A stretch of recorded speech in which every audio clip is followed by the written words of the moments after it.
surprised to see all these eager faces in the crowd, and a very, very warm welcome to you on behalf of Architect and Interiors India and ITP Media. Thank you for joining us today. I am Alicia. I'm the sub-editor at Architect and Interiors India, and I'll be your hostess for this evening. And let me start by telling you a little bit about Design Debate. Architect and Interiors India had launched Design Debate as its flagship property last year, and it's all about taking on contested topics in the field of architecture.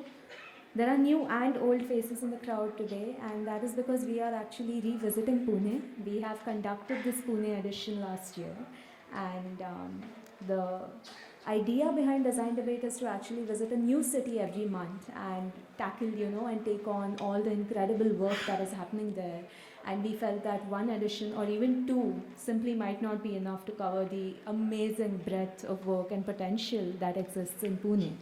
And so for our grand 10th edition of Design Debate, we have decided to keep things fresh instead by debuting a brand new theme, Aesthetics versus Economics. And the entire evening is going to be about aesthetics versus economics, so I won't talk your ear off anymore about the theme, but my humble request to everyone in the crowd is that we have a lot to celebrate today. We have a lot of celebrated names on the panel. We have some amazing speakers coming on board, so I really want all of you to be as loud as possible when it comes to applauding every single person who walks on the stage so that we have a very, very fun evening.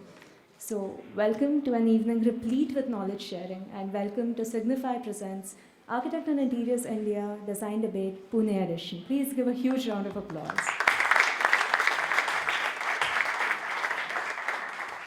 To start off, I would like to call Mr. Indrajit Saoji, Group Publishing Director of ITP Media Group, to deliver the opening address. Let's have a huge round of applause for him.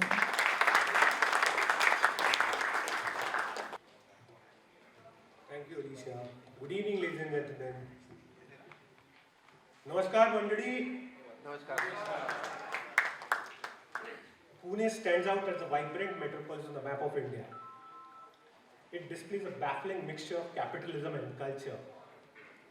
Popularly known as the cultural capital of Maharashtra and the queen of the Deccan, this city has gone through innumerable transitions.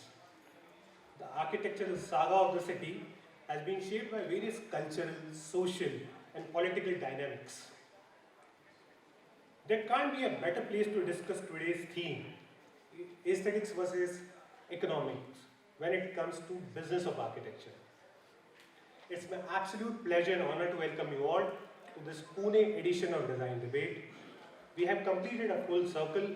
Last year we started the Design Debate journey from Pune, and are back today with a new theme. And it's overwhelming to see you all in person and to see the hall full to its capacity.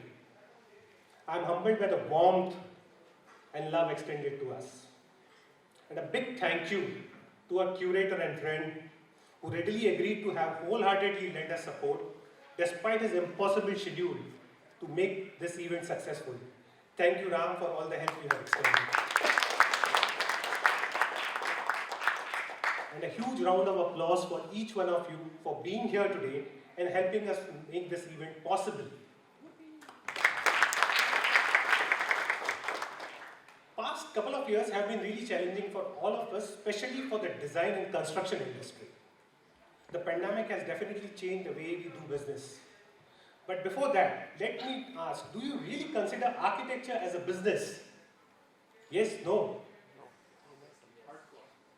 Many of our designer friends are still hesitant to consider it as a business. The most common complaint I hear from architects is that architectural school did not teach them enough about the business of architecture.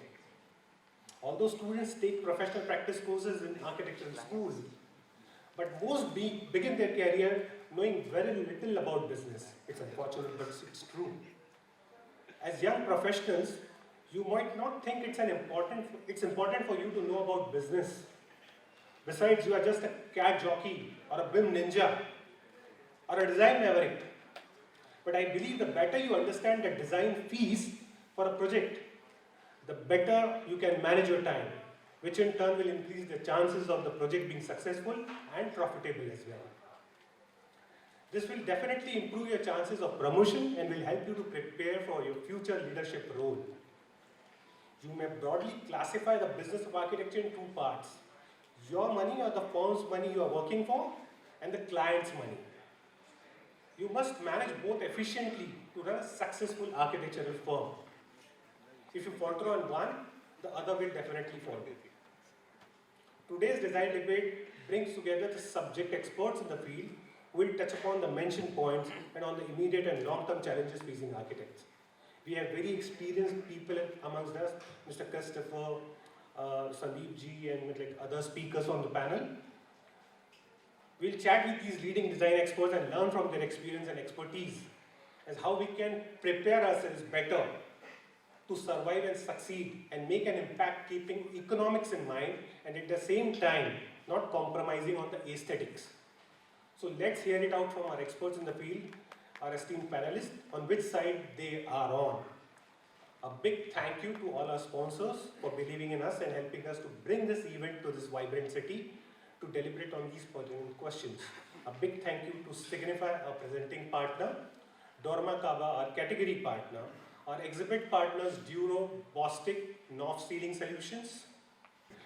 I apologize to people who we were not able to allow to attend the event in person because our hearts are big but the hall capacity is limited. You can see the hall is full till the end. But yes, we have taken this event live. We are available on Zoom and YouTube, and my team is telling me, like, glad we did this. We already have 7,500 people viewing us live. So, good evening to the people who are viewing us live. Without further ado, let me hand over the forum to Alicia. Sit back, relax, and enjoy your evening. Thank you.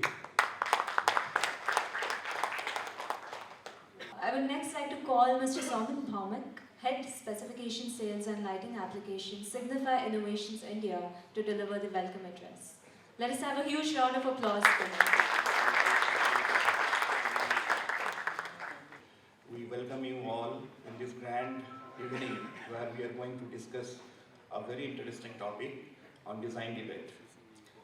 I was wondering when I will reach Pune to attend this event because I was very, very excited to attend it, and I believe each one of you in the room are further excited for the event to start. A little bit about our organization. Signify Worldwide always believes to work very deeply and closely with designer community. This is one of the main focus of our professional as well as the home segment business. In the designer community, what we try to do, we work with you to realize your projects with our different solutions. We take your experiences, design inputs, and also we go on to the extent of co-creating products, meaningful innovations in the field of lighting industry. Every year we spend a lot of money on this specification engagement, especially with the architect and the consultant. And this year we have curated this event with ITP for this design debate to happen. And this is the first event with ITP this year in the Pune edition. We have also a strong team based out of Pune, a team of 6 people with me here in the forum. And we have also put up a stall in the back side, which we can interact and see some of the products, innovative products which we have launched recently. With not taking much time, I again thank you everybody for the wonderful gathering with all the intent to make this event successful. Thank you very much. I would now like to call Manoj Kumar, Lead Specification Sales and Lighting Application, West Region, Signify Innovations India, to the stage to tell us a little bit about the brand. Let us have a huge round of applause for Mr. Kumar.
we are number one player in all types of lighting, be it connected, be it LED or conventional. We are operational in approximately 74 countries across world, and we are 100% carbon neutral company.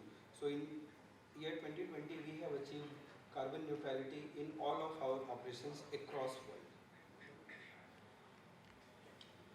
So we are present in number of growth areas which helps us to address some of the most challenging problems which world faces now. So for example, climate action. Here we are contributing by innovating most energy efficient LED products and also innovating products with clean energy solutions. For example, we have very wide portfolio of solar based LED street lighting. Circular economy, where we are introducing products which normally have very long life and also uses components which are recyclable and reusable. Food availability and security is one of the most sought after issues right now. So we have a agri product business line which helps to improve production and which also helps to reduce waste. For example, we have our horticulture range of products through which we can actually increase crop yield and also improve the quality of produce, health and well-being. We have solutions which can help an employee to improve the productivity through offerings like human-centric lighting. We also have solutions like UVC lighting, which is very relevant in current pandemic times. For example, UVC lighting can help in disinfection and also helps to prevent spread of viruses. Now we will look at a short AV, how we are contributing towards a brighter life and a better world.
Now coming to our workplace strategy, which is based on three principles, where we continue to innovate and introduce products which are eco-sustainable products, our second principle is to reduce real estate cost, and obviously the most important, it is designed for employees' comfort and well-being.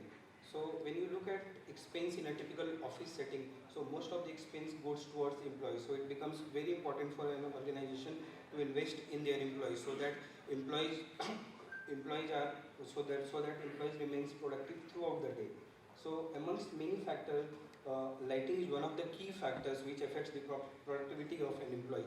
From survey, we have found out that if a person gets sufficient amount of daylight and if he works under right kind of artificial lighting, he normally gets more sleep and hence is more productive.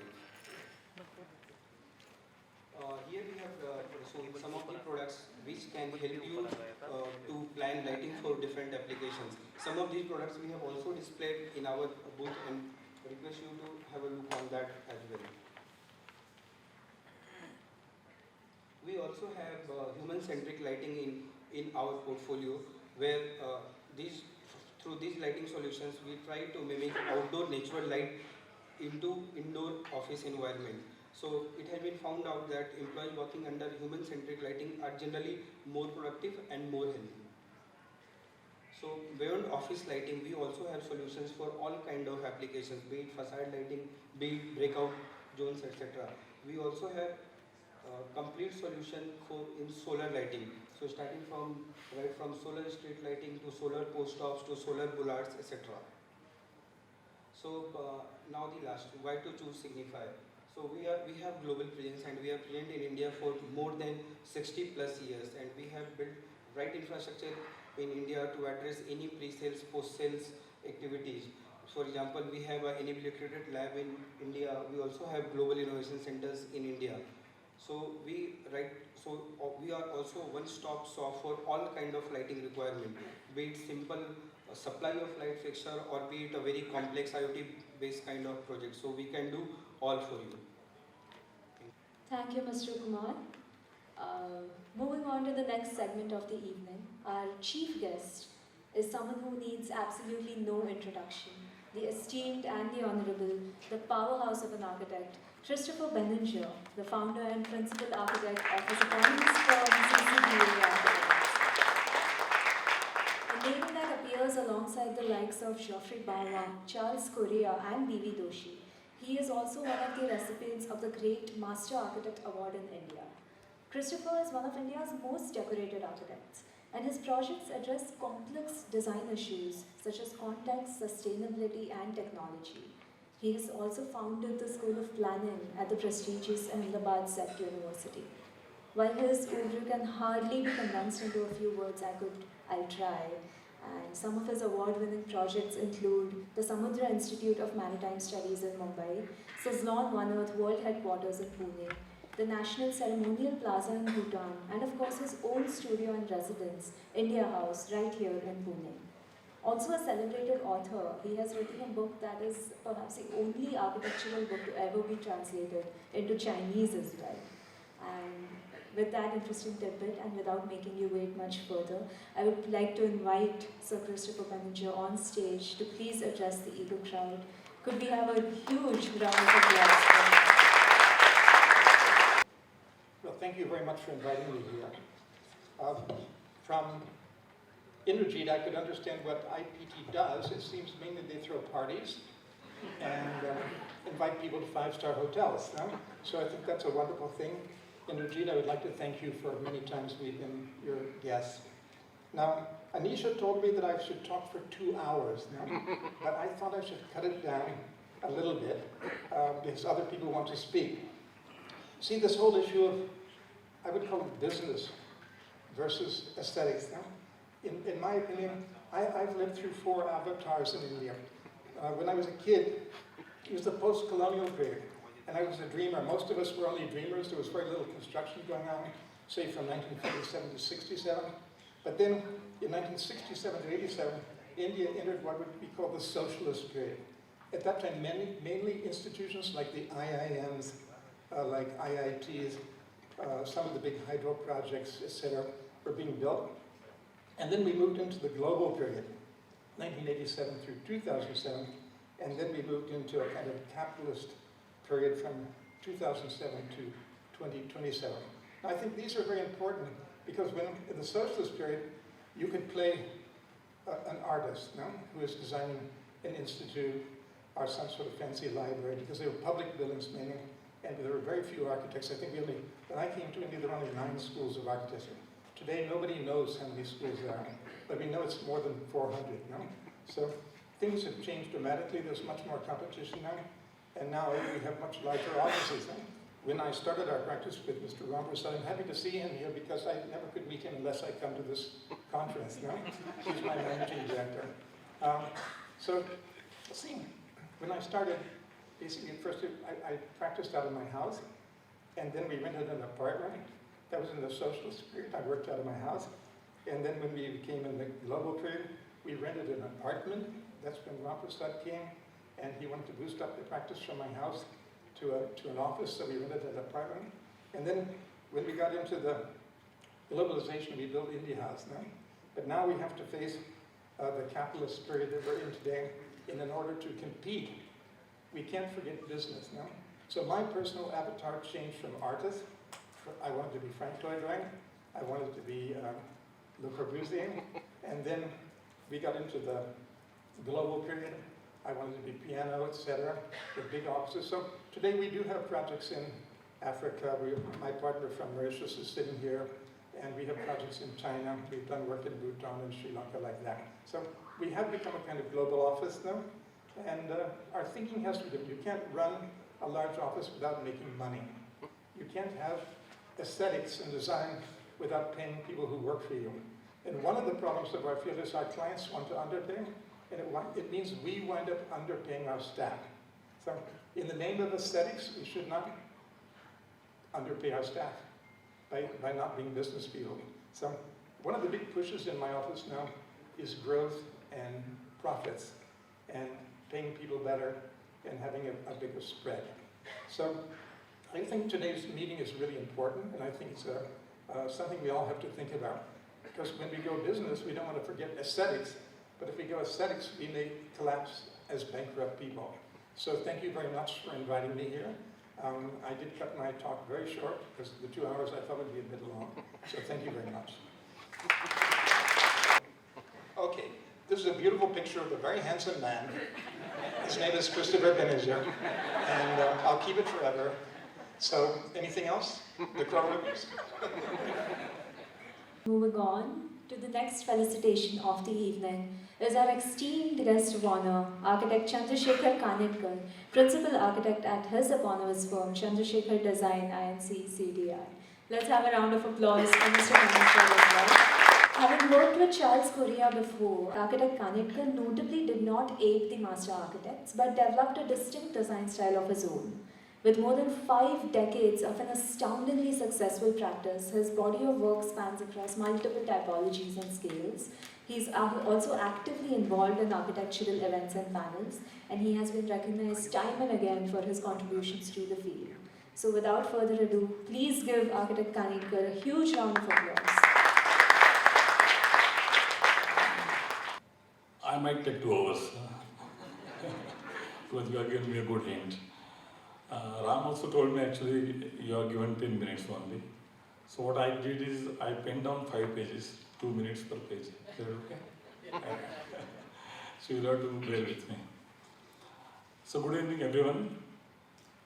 Mr. Indrajit Sahuji, Director, ITP Media Limited, Chief Guest Professor Christopher Benninger, distinguished members of panel discussion, fellow architects and interior designers. I would like to take this opportunity to thank Mr. Indrajit Sahuji, ITP Limited, and Mr. Ram Prasad Akizati for asking me to share dais with Professor Christopher Benninger. I consider this as a great honor for a person of my humble standing. I really don't know where to actually start and how to start. At this moment, I consider myself again very lucky to be with Professor Benninger. This is in fact the second time, sir, I'm sharing this dais, the good time, the good presence and wisdom with Professor Christopher Benninger. First time I had the honor of felicitating great master, Professor Benninger with a Lifetime Award at a function organized by Family Interiors Award in 2021. Professor Christopher Benninger, an eminent architect whose influence on the world architecture is profound, as is evident by his body of works across the globe. The varied concepts, ideas, and philosophies he has enshrined in them are awe-inspiring and in many ways historical. I would like to spell again, last time I said the same thing which I would like to spell again, that he to me is like a rishi who has done his tapasya over the last 50 and more years and would love to call him Maharshi Christopher Benninger.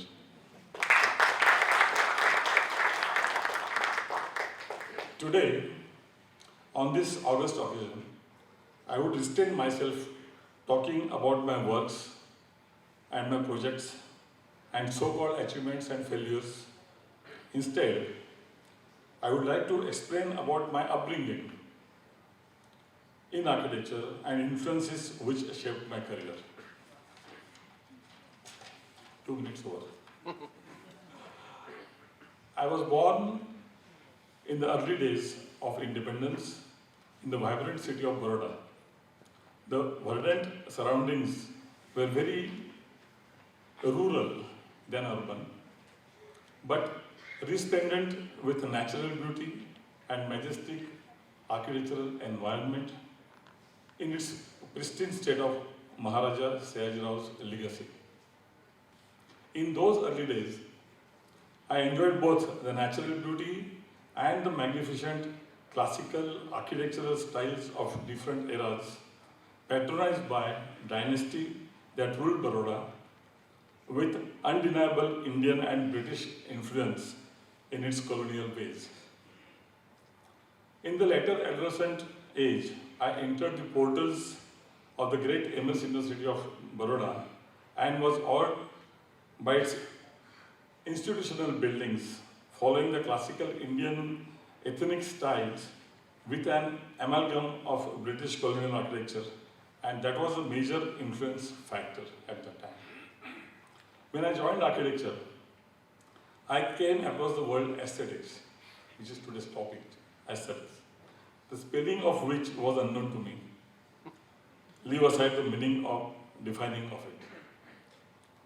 I, however, had the good fortune to have our dear Professor Pingle, I must mention his name because of his teachings. He taught us basic design in the first formative years of architecture course. And believe me, he was not an architect. He was an artist of repute. I remember, I think his paintings are still there in Moscow Museum. But very keen interest in architecture, who have read, understood, and followed all master architects' philosophies and their works. He was a fantastic teacher, but very difficult, and had a capacity to make students' life completely miserable, while injecting a knowledge in them. I am a byproduct of these miseries. Until this day, and surely whole of my life, I will remember Professor Pingle's words of wisdom. He had said that you have to know what is good and what is bad, which ultimately leads to a good test and a bad test. That is all that matters in shaping of things. That is the starting point and basic capital for the manifestation and abstraction of any form of art, writing or performing arts, or any day-to-day activity you indulge in.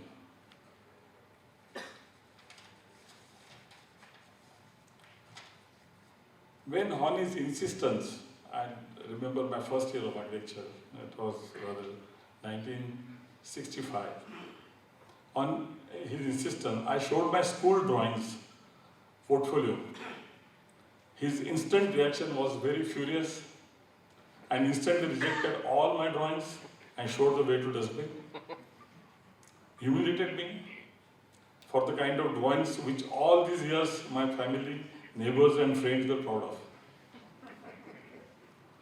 I was introduced by him to a book called Art in Everyday Life. Probably you all must be knowing about that book, but I must mention this book was written by Mrs. Goldstein, and that was truly again a turning point in an architectural student. First, most important thing is to know and understand the elements of design, and this book taught all the elements of design which an architect should learn in his formative years. This most difficult, the most important, when you come from vernacular medium and join a very difficult line of architecture, the most important is what is space and what is proportion. These two difficult things. So this most difficult riddle was very easily solved by Pinglesers when he explained me how little children play in the space, how little children play in the space below the cot. The charged space below the cot is most proportionate to their scale, and that is why they choose this space and are comfortable there. That is where the unseen dialogue and association with the space starts. Does it sound very easy? He also taught me how to see things, work of an art, paintings, listen to Indian classical music to understand sequence which could relate to serial vision in architecture and weaving of spaces, and also to find the extraordinary in ordinary things. That has helped me to see things and analyze them in a very different way in the quest of finding an extraordinary answer.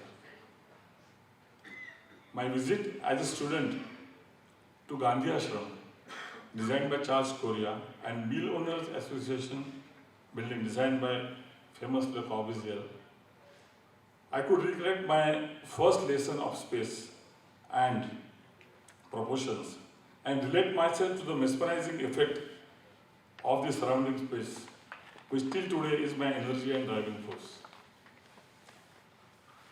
I was very lucky that I could work in a very early days under the guidance of great Charles Correa on Navi Mumbai urban planning project, where as a silent listener and active participant, I grasped and learned a lot about defining and dealing with architectural solutions.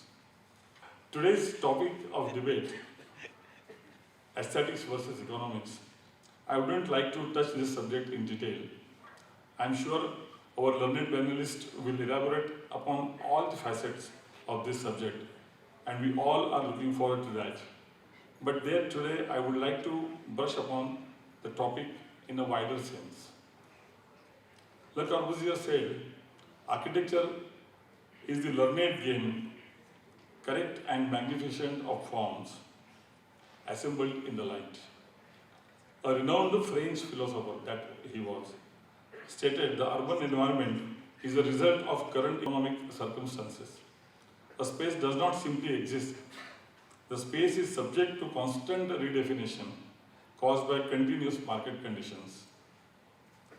Over the course of last few decades, the perception of architecture has observed a distinct transformation.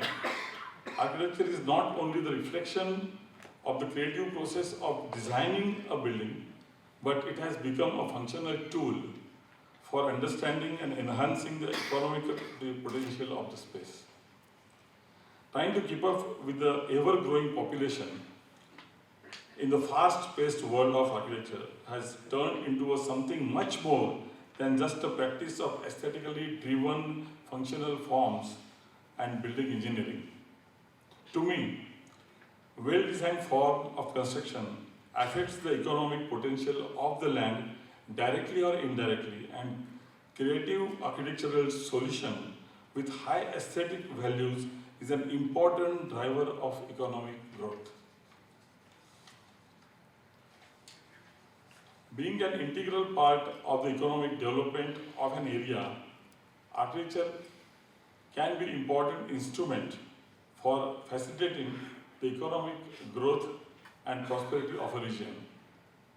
Good aesthetics in architecture affects and contributes to the quality of life and almost every aspect of an individual. That is office space to work, residential space to live, recreational and open spaces to rejuvenate, and escape for the vagaries of life. From an economic point of view, a well-designed space becomes a crucial element in the marketing game when it is treated as a commodity of demand and supply. In a concluding statement, I would say architecture should not just be perceived from an aesthetic point of view, but should be considered as an inherent instrument of country's economic growth potential, social changes, and technological progress. All said and done, however well you design and create a form with highest aesthetic values and sincere efforts to give justice to a client's program, assuring huge economic success, there is one hidden sadistic factor ready to attack you once your intellectual and laborious design exercise is over. Do you know which is this hidden factor? Which is this hidden enemy? Is it a Vastu? Well, there is yet one more topic for debate, but not now, maybe next year. Thank you.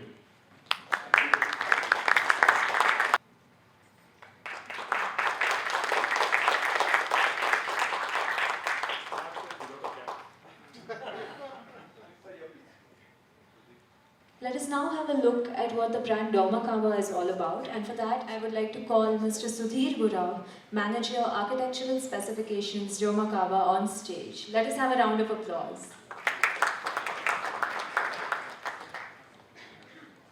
Thank you. Good evening all. Good evening ladies and gentlemen. A very warm welcome to Design Debate Pune on behalf of Dormakaba India. I am representing here from the Dormakaba for Pune edition, and I'm just going to present you what is about Dormakaba, what Dormakaba offers you. The presentation is a small presentation, just as said, we have 10 minutes only. So let's start. Doma and Kaba were different company earlier. Now it's Dormakaba from 2015. So we called as an access solution company, not only the hardware company now. So let's go ahead with one small video which will give you what exactly we are providing to the humans are social beings. We create buildings and cities, places where individuals come together and build communities. These are places to connect, stay, and love. Places to care for the generations that came before us while welcoming the next. Places to let our children grow and learn. For every place where we learn or rest. For every place where we get inspired or create memories. For every place where we build a career or start a new chapter. For every place that shapes a community.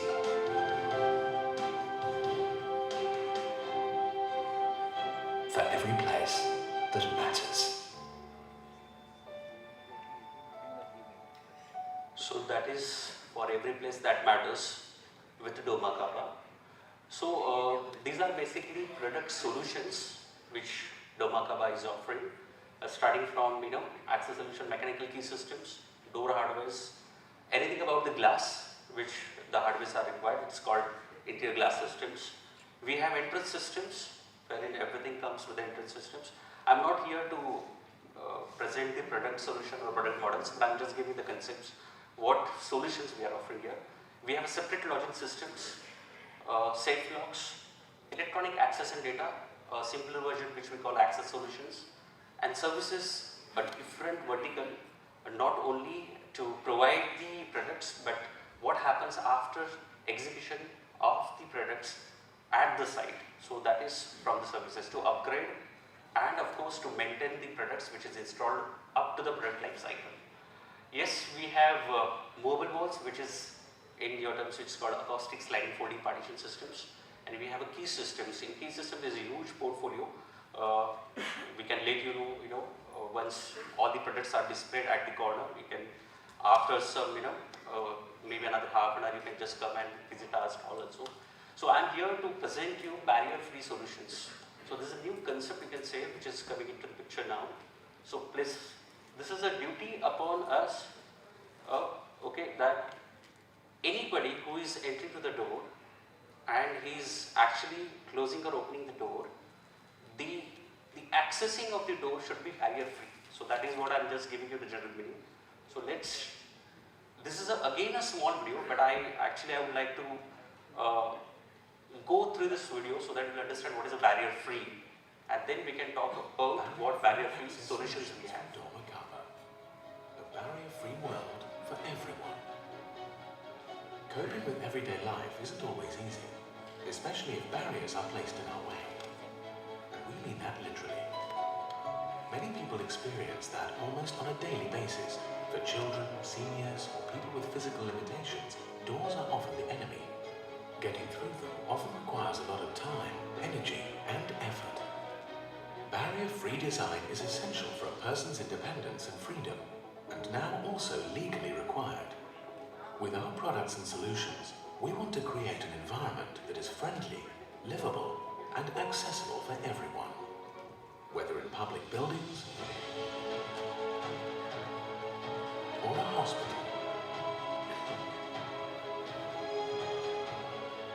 in hotels,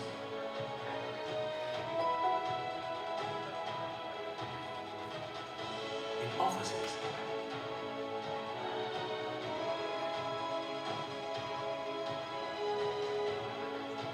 or within your own four walls.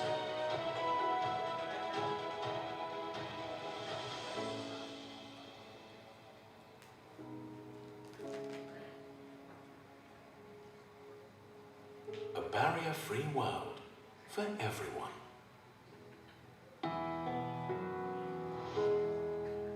So as video shows, a barrier-free world for everyone.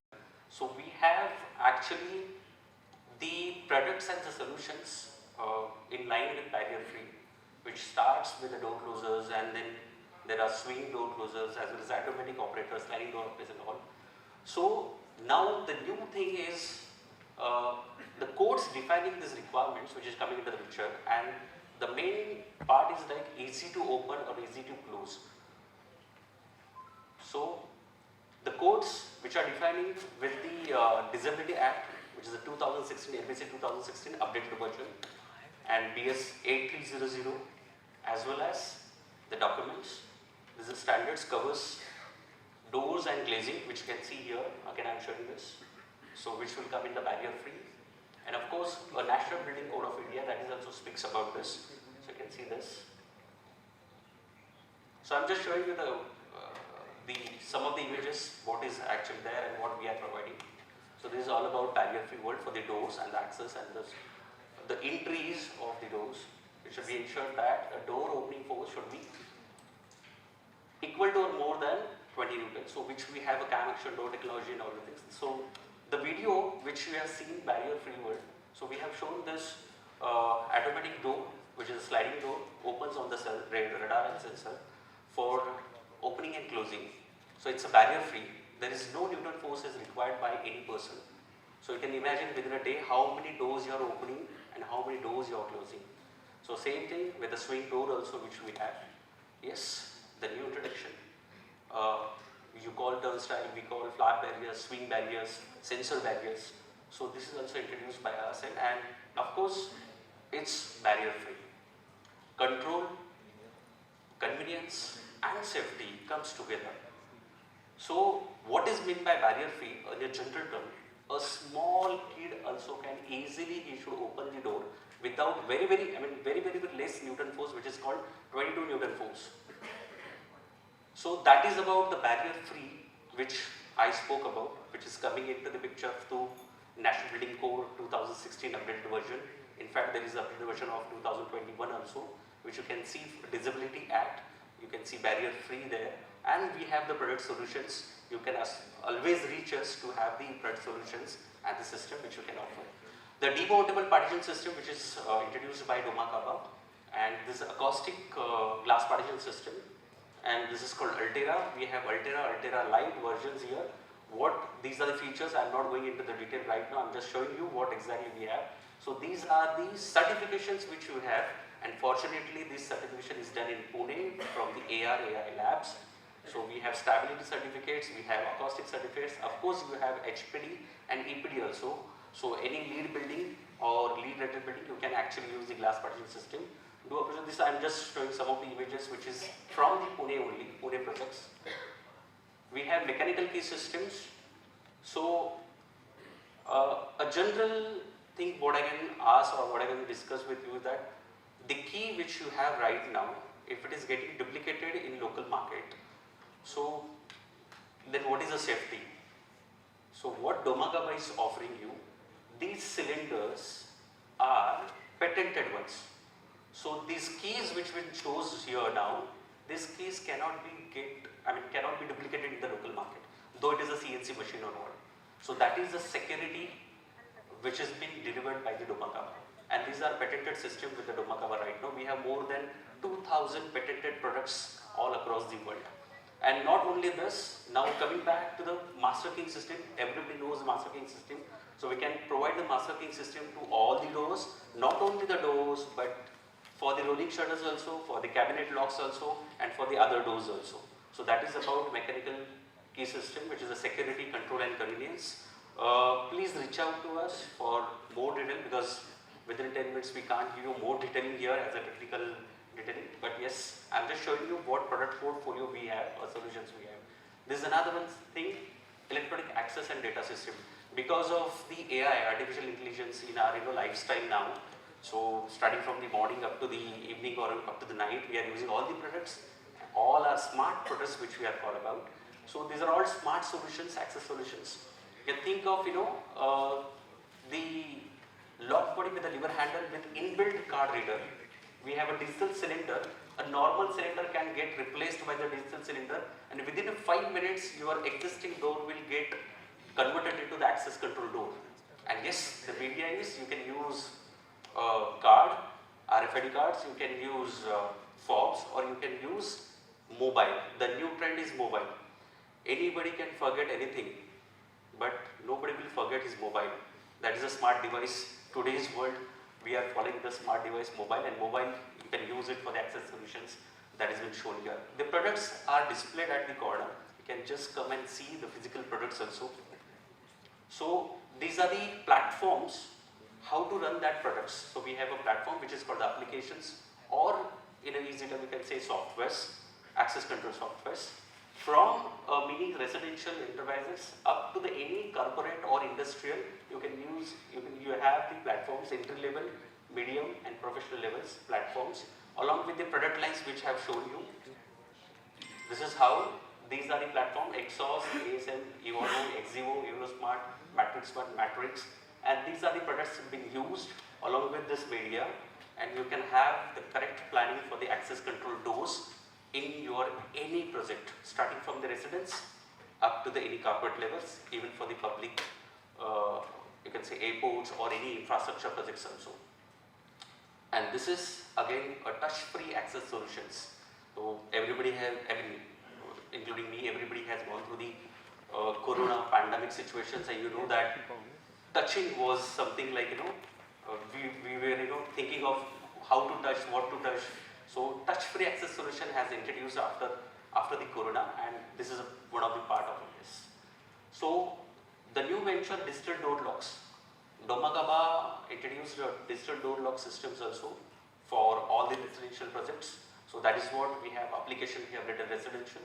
So there are features and benefits, all 5, and everybody knows now what is digital door lock. I don't have to explain.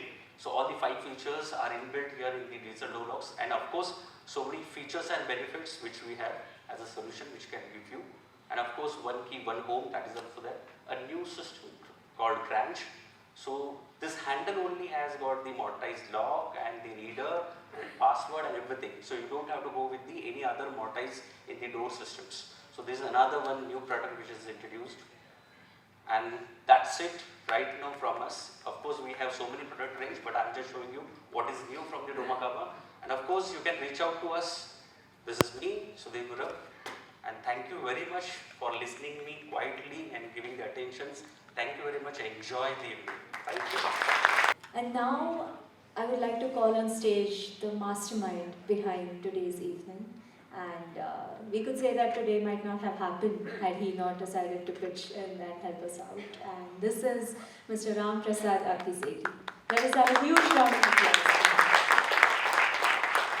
Founding Managing Director of CCBA, he has led one of the country's most premium architectural firms for the past 25 years.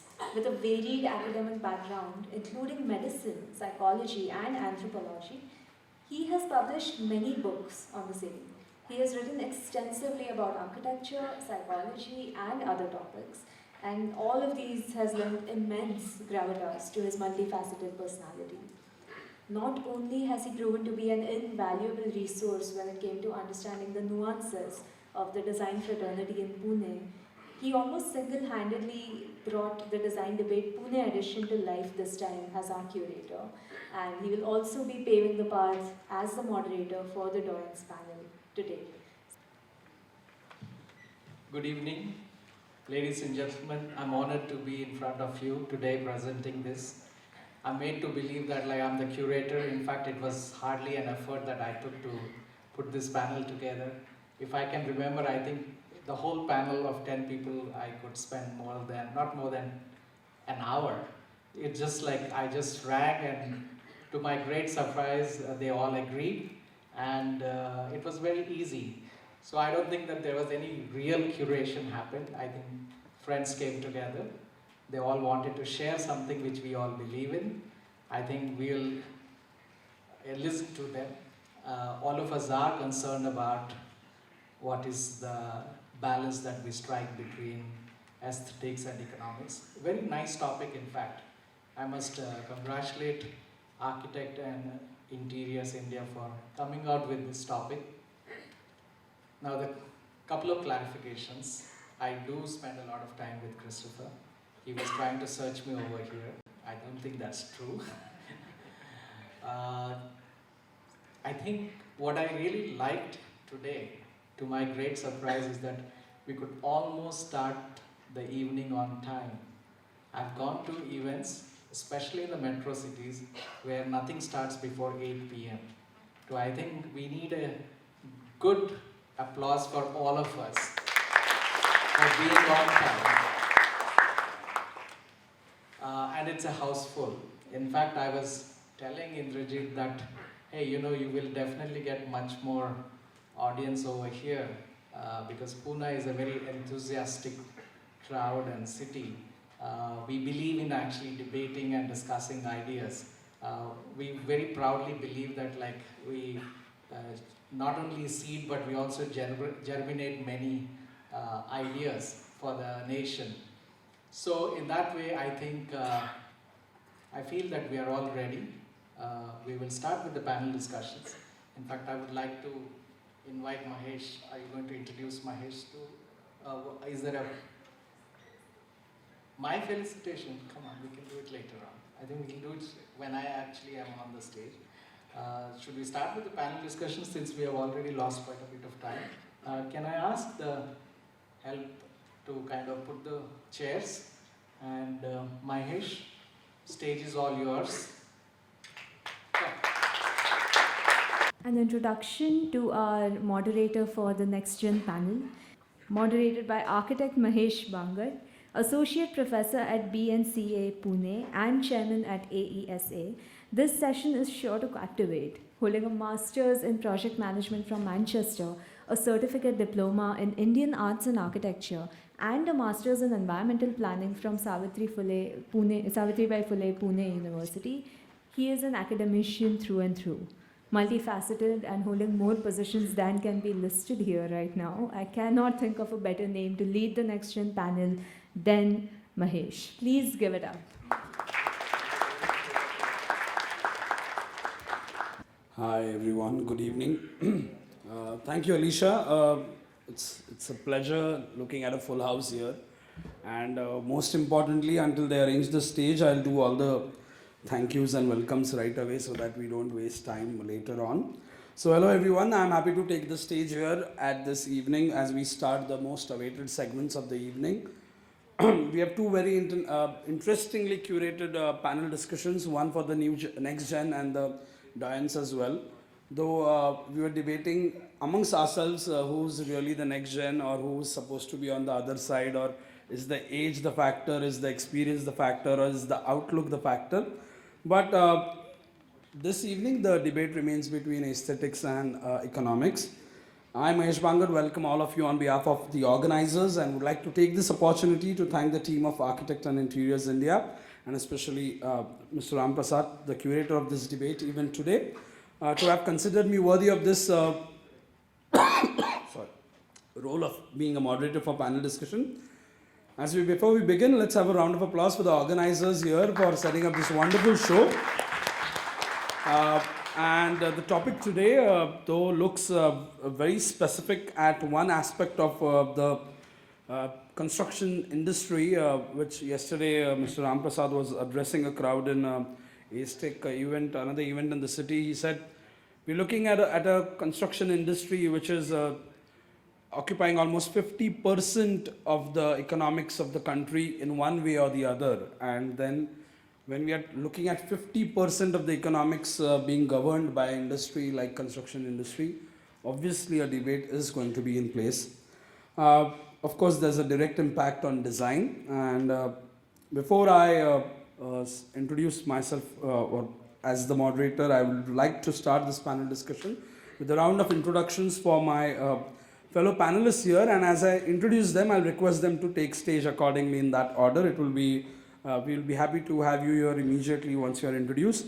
So our first panelist on the dais today is Mr. Akshay Modak, architect Akshay Modak, graduated from MMCA Pune in 2004, has worked with Christopher and also worked with Ijaz Hakim and worked on large-scale institutional projects and also on interiors and hospitality in restaurants, interior as well.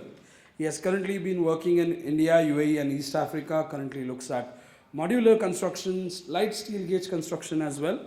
So welcome Akshay. I'll appreciate round of applause after each of the introductions. Everybody is pepped up to contribute. The second person on the panel is Amay Shah.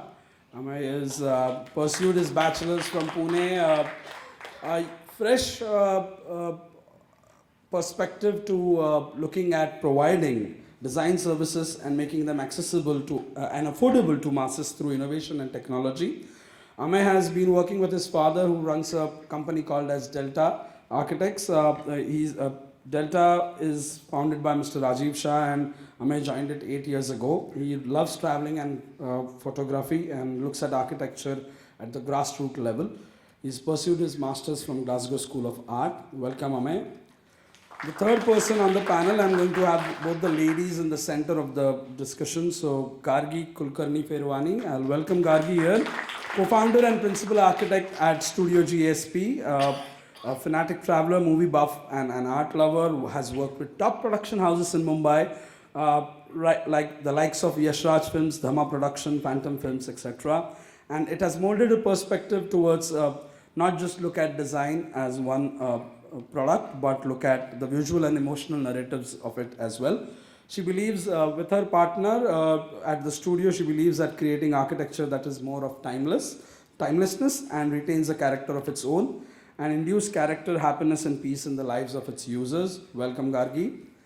The next person on the dais is Pratika Manzrekar. Welcome Pratika here, who is the founder and principal architect of Moko Design Studio, has been interesting vision of the studio is to change the cityscape of Pune, has founded Moko in 2006 at California, moved the base to India in 2008.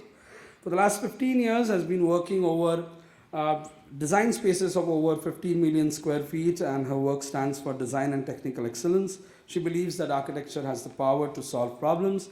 It's a tool that can create, or it's a medium that can create and change and create an impact in the city. Welcome Pratika. Next on the panel is Shitesh Agarwal.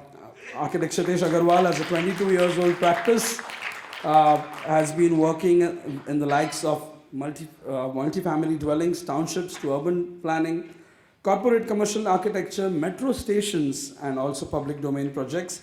The office is called Sankalpa Designers and has been an award-winning practice. Just recently won an ASA award for group housing, which I took the pleasure of announcing just a month ago. So welcome Shitesh, and last but not the least, we obviously had this gentleman come up to the stage twice, not just for his post that he holds, but also for the experience. Shamin Bhaumik, the head of specification sales and lighting applications India.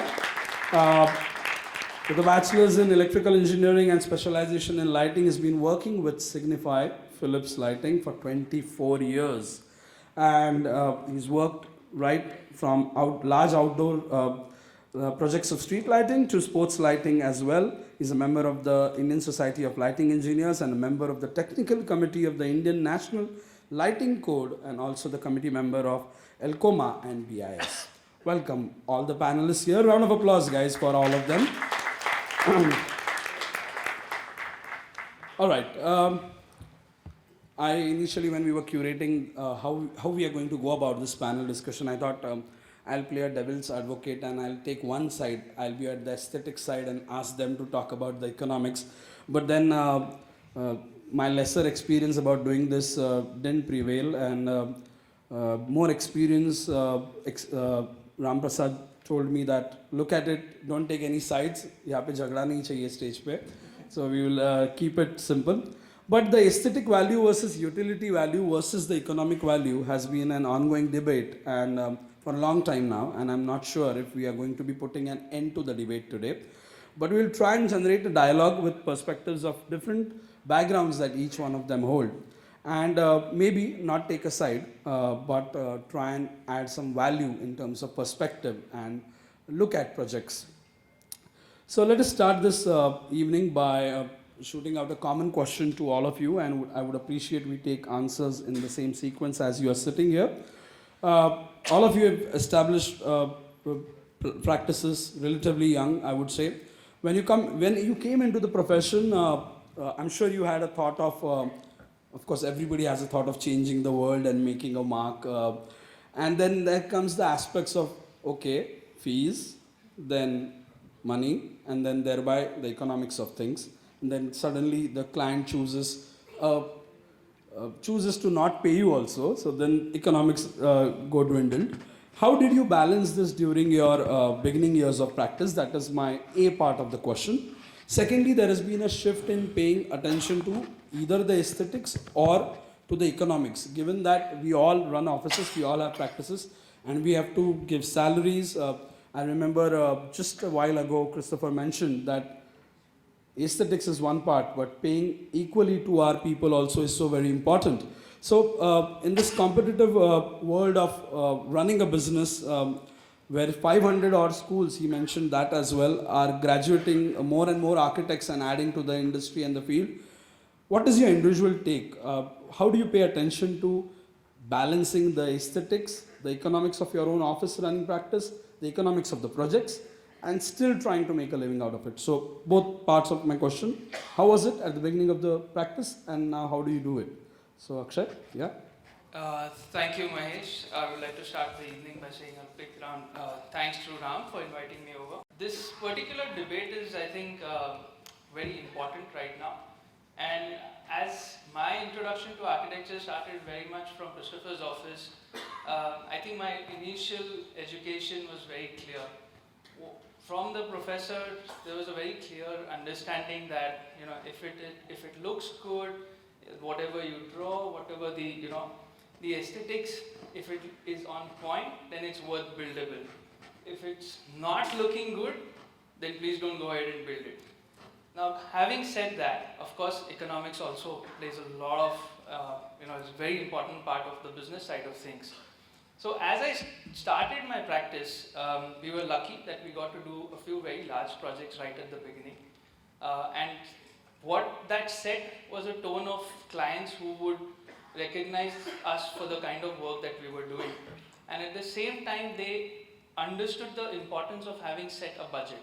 So most of my work has happened in institutional and industrial projects, which kind of have to run on very crisp timelines, setting extremely strict budgets, and anything that goes haywire is a strict no-no.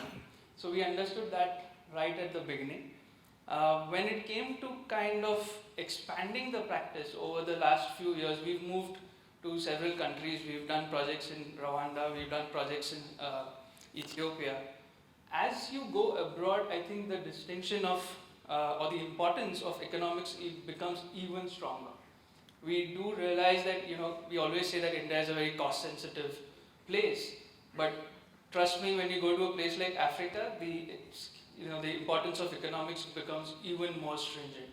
So, depending on what the client's budget is, we would always, say that the essential effort is always to stick within the budget, try and do the project which becomes most viable. Because even if you would design the most beautiful industrial project or an institute for somebody, and then tomorrow the institute has to shut down because the capex cost has gone up, doesn't really work at all. So you've got to really, keep that in mind when you are looking at the aesthetics of the project. And like I said, I learned that right at the beginning. Yeah, that's it. Lovely.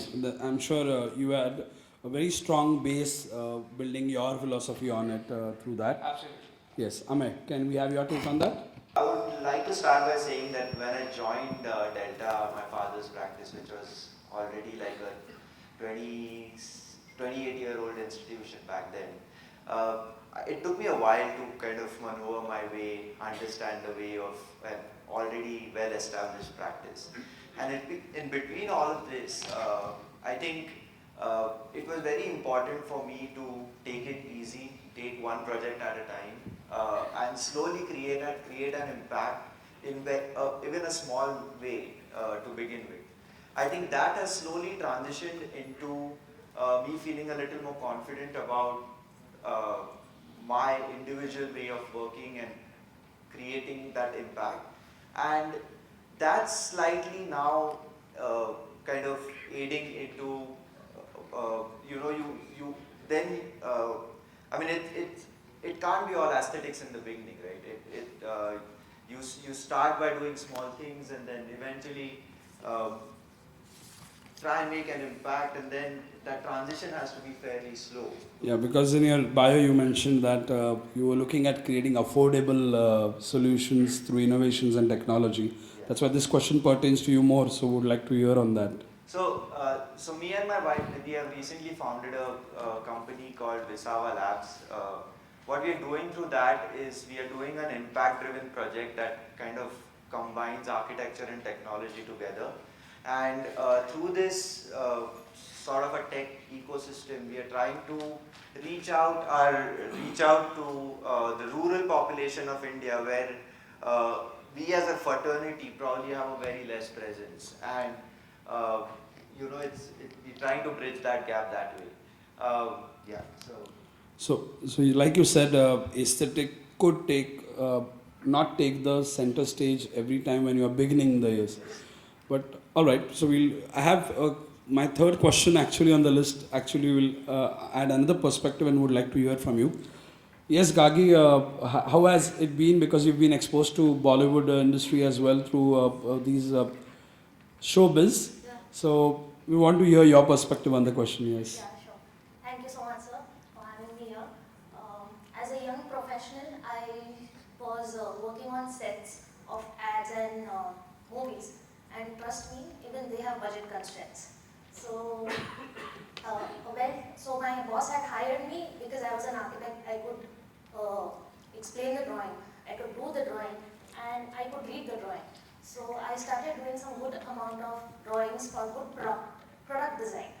And later I just started realizing that one product can be used as foreground, or it can be used as a background, or maybe action prop. So I just realized that a good product, you are adding a lot of value to that good product. And secondly, when I had to shift to Pune because I was getting married to love of my life, Sahil. So I had to shift my base to Pune. And then we started, at least I started this practice of going, meeting people, introducing myself. So they're guilty, yes, I did give a few free advice and few free layouts because they had promised me that they'll come back, so which clearly did not happen. But no, but then very clearly that we have surpassed that stage, and thanks to our dear clients and our good staff which we have started producing good projects, and magazines are also publishing our work. So our confidence is also quite high up there right now. So yeah, we are ready to take up things, but we have learned one thing, that we. Yeah, go ahead. Yeah. You want to know how has the cost or aesthetic affected that taking on projects? Also, as Professor Benjamin just mentioned, that we have started working at our own house, at our own library, and now very recently we have just, we are going to shift to a new office, which obviously we call everyone. So on that basis, God is very kind to us.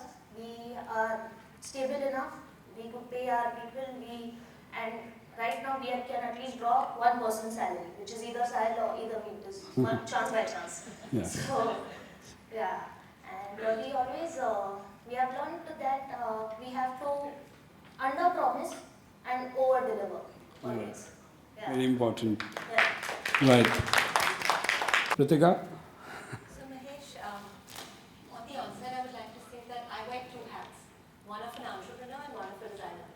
Right, the entrepreneur in me does lean into a lot of the time that I spend in the US, because that's where I learned the value of processes, the value of maintaining a balance between how much I'm putting my time, my team is putting their time, versus what is the kind of deliverable I'm giving the client.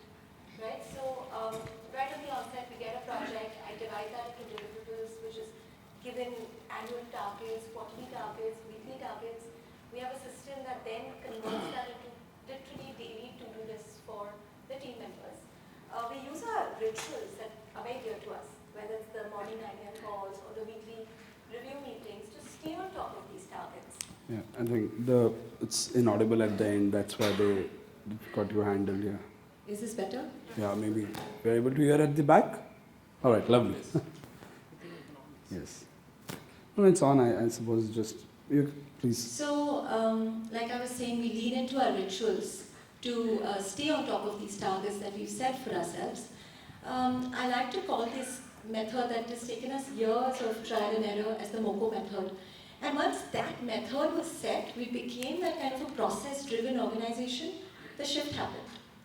And that shift was then to give the designer and me a lot more room, a lot more space. Space to expand on the design, taking the design from good to great, right? And the entrepreneurial shift at that time was to invest in non-billable hours, because at that time they were non-billable hours, to take it from good to great. It's only after we were able to show the value addition in the project that the client was also able to see, that we were then able to ask or demand value for that value addition. And so the balance happened between aesthetics and economics. Right. But did that balance also had to be explained to the client, because for them aesthetics would have made more importance, or for them cost would not have mattered? Did you have to convince somebody that for the aesthetics let's compromise the cost, or for the cost let's compromise aesthetics? No, I think the client always wants good design. Right? That's the standard. They want it at the cost that they want it. The architect or the designer in me wants to take it to the good to great. That's what I call the expansion of the aesthetics. That conviction happened when the client saw the value add. When they could upsell it to their client, they came back to me and said, this works, let's do it. Right, right. Right? So, yeah, I just want to add about the competition that you mentioned. I've always looked at all of our peers as our collaborators. Right. That helps. Yeah. We'll come back to that important word collaboration later on. Shitesh, your take on this? Yeah, thanks ITB for having me here. Mahesh, I would like to talk more about the office economics. There are Right. many young guys I see here. Very important. See, what I feel is architecture practice is it's very much like planting an orange tree or a mango tree. So when you plant a sapling, it takes a lot of time to grow. So if you know, orange tree takes almost 5 years to grow. And once it grows, then you actually enjoy the fruits. And then you nurture, you take care of the tree, and it will keep giving you fruits for many years to come. So our practice is something like that, where it starts on a very, I would say, on a very small level, and then with a lot of patience, with a lot of hard work, you grow the practice, and you reach to a level. We always have to, and perseverance is something which is very important in our architectural practice. I still remember my days where when I started my office, I had only 2 people working with me. So when we used to have client visiting in our office, I used to call my friends to come and sit in my office so that it becomes more presentable. Now we are a team of almost 100 people. I'll tell you, the beauty of our profession is that you do one outstanding project, and you will have lots of projects coming to you. So I mean, that is really surprising. I am seeing so many young practices coming up. They just do few outstanding projects, and they make room for themselves. So I distinctly think that you take care of the aesthetics, and your economics is taken care of automatically. Right. Since if you start making aesthetically outstanding projects, but I really hope that each one of us sitting here gets such clients who are really interested in putting in that sort of money for a wonderfully looking project that actually gets you the attention. Obviously, we have a non-designer person, but a person who has already worked with the design field so much, because Philips has always looked at innovation. My question to you is slightly different on the same grounds. Philips has been innovating over the years, and now in the lighting industry, was cost the factor ever while making of the product or generating a product or launching a product, or was aesthetic value of those products more important? Over your experience of 24 years, has it changed? Has it evolved? Yeah, I will come to the question a little. Let's set the context right. For us, aesthetic and economics, it is an everyday discussion on projects, okay, because we are in the business. I think that it is the two faces of the same coin. And being in the lighting industry, I will not say it is unfortunate, but it is more challenging. Any project, home segment, office segment, road segment project, lighting is the last thing to be decided in a project. So there comes the budget crunch in any project. And with the scenario, market scenario which is changing, which has changed over the period of last 20 years, previously we were having 3 competitors in the market. Now we are having more than 30 competitors in the market in this LED retina. So it becomes more challenging. Now what we have seen, the question what you have asked is that what we have seen the market into 3 different segments. So you have the lower end of the pyramid, which you cannot ignore because it is a very bulk area business.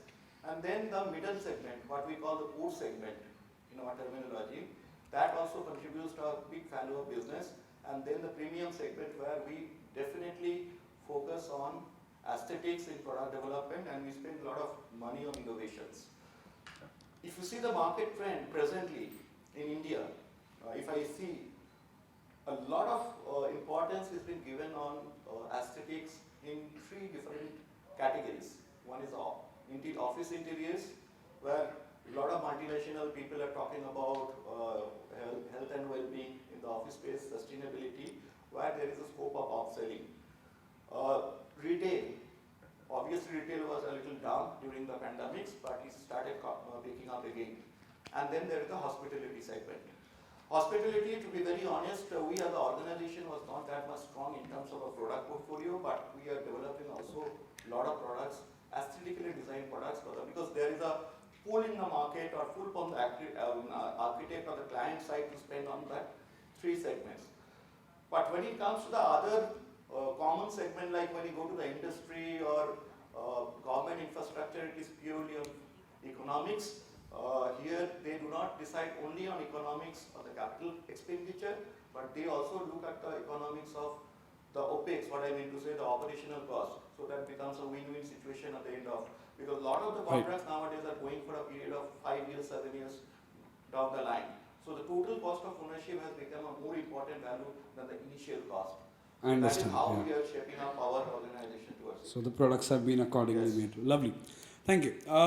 I think we've got a fair perspective about how each one of you approach both aesthetics and economics.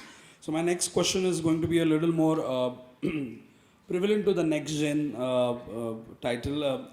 And I would appreciate quick responses because then we can sum up and go to another question quickly. We have a lot of questions here, but we of course have the time to look at it.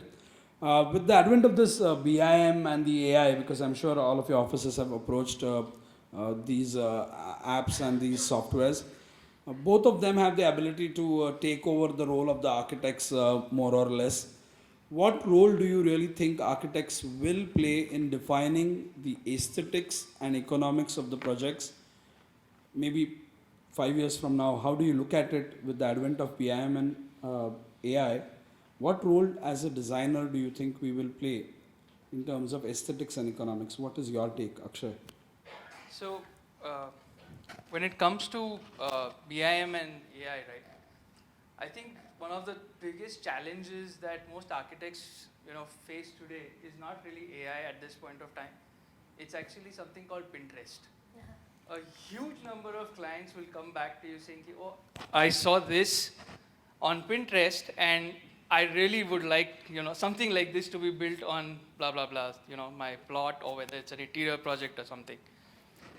Now, where I think our role is really, niche in that sense is again translating what that gentleman or that person has seen on a certain either a website or an app or something, and then kind of translating that into what is really feasible, because obviously there is always a budget in mind, Right. and they have to go by that. So Pinterest is one of our rivals here right now. Absolutely. Yes, I've made a note. When we sum up, I'll want to highlight on that. Amay, your take on this? My take is slightly contrary on this one. Lovely. I really feel like if you look at the last 5-7 years, right, technology and innovation has largely impacted industries like agriculture, education, and then if you think of it in that perspective, why not architecture? So I think the challenge here is how do we work with that technology? It's important for us to probably take support of a certain tools that are available in our market to probably, that could help us design better, or help in better design process and creativity. At the same time, technology is also opening up new perspectives in the field of architecture.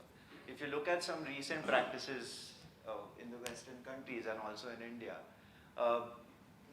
there's a lot of investment going into AI that's really focused into a certain areas and a certain domains.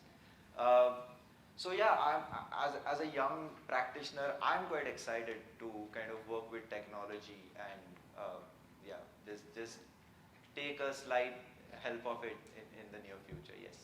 And then also play with the aesthetics and economics accordingly? Yeah. Maybe. All right, Gagi, your take? I agree with Amay. Me and Sahil usually we just like to play around with this software called DALI and Mid-Journey. Correct. Mid-Journey. So imagine just by putting a few prompts and image has been created. That's quite a thing. It's actually quite scary, but it's quite exciting as well for us. Right now, so it's just creating 2D images, but then I hope and I assume that we'll just still go to 3D. We'll be bit. Right. There are apps which generate 3D views also, but then you are not sure whether the aesthetics are getting compromised on it or not, or something that looks very good Correct. is also affecting the cost as well. Correct. Do you think we'll be able to balance this as designers, as architects? I hope. I will just say, at least we will make it work for us. At least we'll embrace it, is what I say. All right, right, Yeah. all right. Pritika? So for me, the shift has started, and I'm really excited about it. Previously, when we looked at a team, a much larger part of the team was focused on drafting, construction documentation. Today, we have a much smaller team, right? A very specialized team, but a much smaller team that looks at construction documentation, model building, etc. The larger part of the team is able to focus on aesthetic excellence, technical excellence. So that's really helped. As far as the project costs, I feel like the role of the architect has really shifted there as well, because these models are helping us really analyze factors towards costing in a project. I'm right now able to shift, play with specifications, change them, change my design options to be able to again strike that balance for what the client wants from a budget perspective and what I want to give from a design output, right? But I have to tell you my favorite part. And my favorite part is freed up a lot of my time. And it shifted my role as an architect. I've started to realize that my role of an architect is, it's starting to seem like it's like this chief conductor of a symphony, almost. There's so many stakeholders currently in a project. The landowners, the so many people in the client side, different departments, the authorities. We get so many consultants on board, right, they're looking out for different aspects. And when we're working with such a large project with so many stakeholders, everyone has problems. Everyone is looking out for their problem. And the solution to their problem is coming at the cost of somebody else's. So the economics are getting affected anyway. Yes, but then as an architect, I feel it's my job to come up with design solutions that are really deep in empathy, understanding everyone's problems and coming up with those win-win solutions that can truly be in the highest interest of the project. So that's my biggest takeaway. So that works win-win for both sides then. All right, Shitesh. Mahesh, I think it's being discussed that AI is going to take over and architect's role will be maybe wiped off. So I'm hearing such talks. But see, when computers were introduced, it was discussed that as if that manpower will not be needed or less manpower will be needed. But I think it didn't happen so. So technology is always there to help us.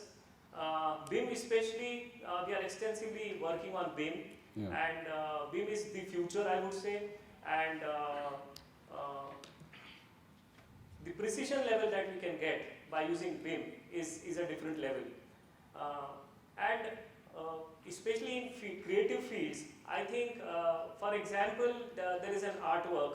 And so original artwork is one thing, and then there are prints of that artwork.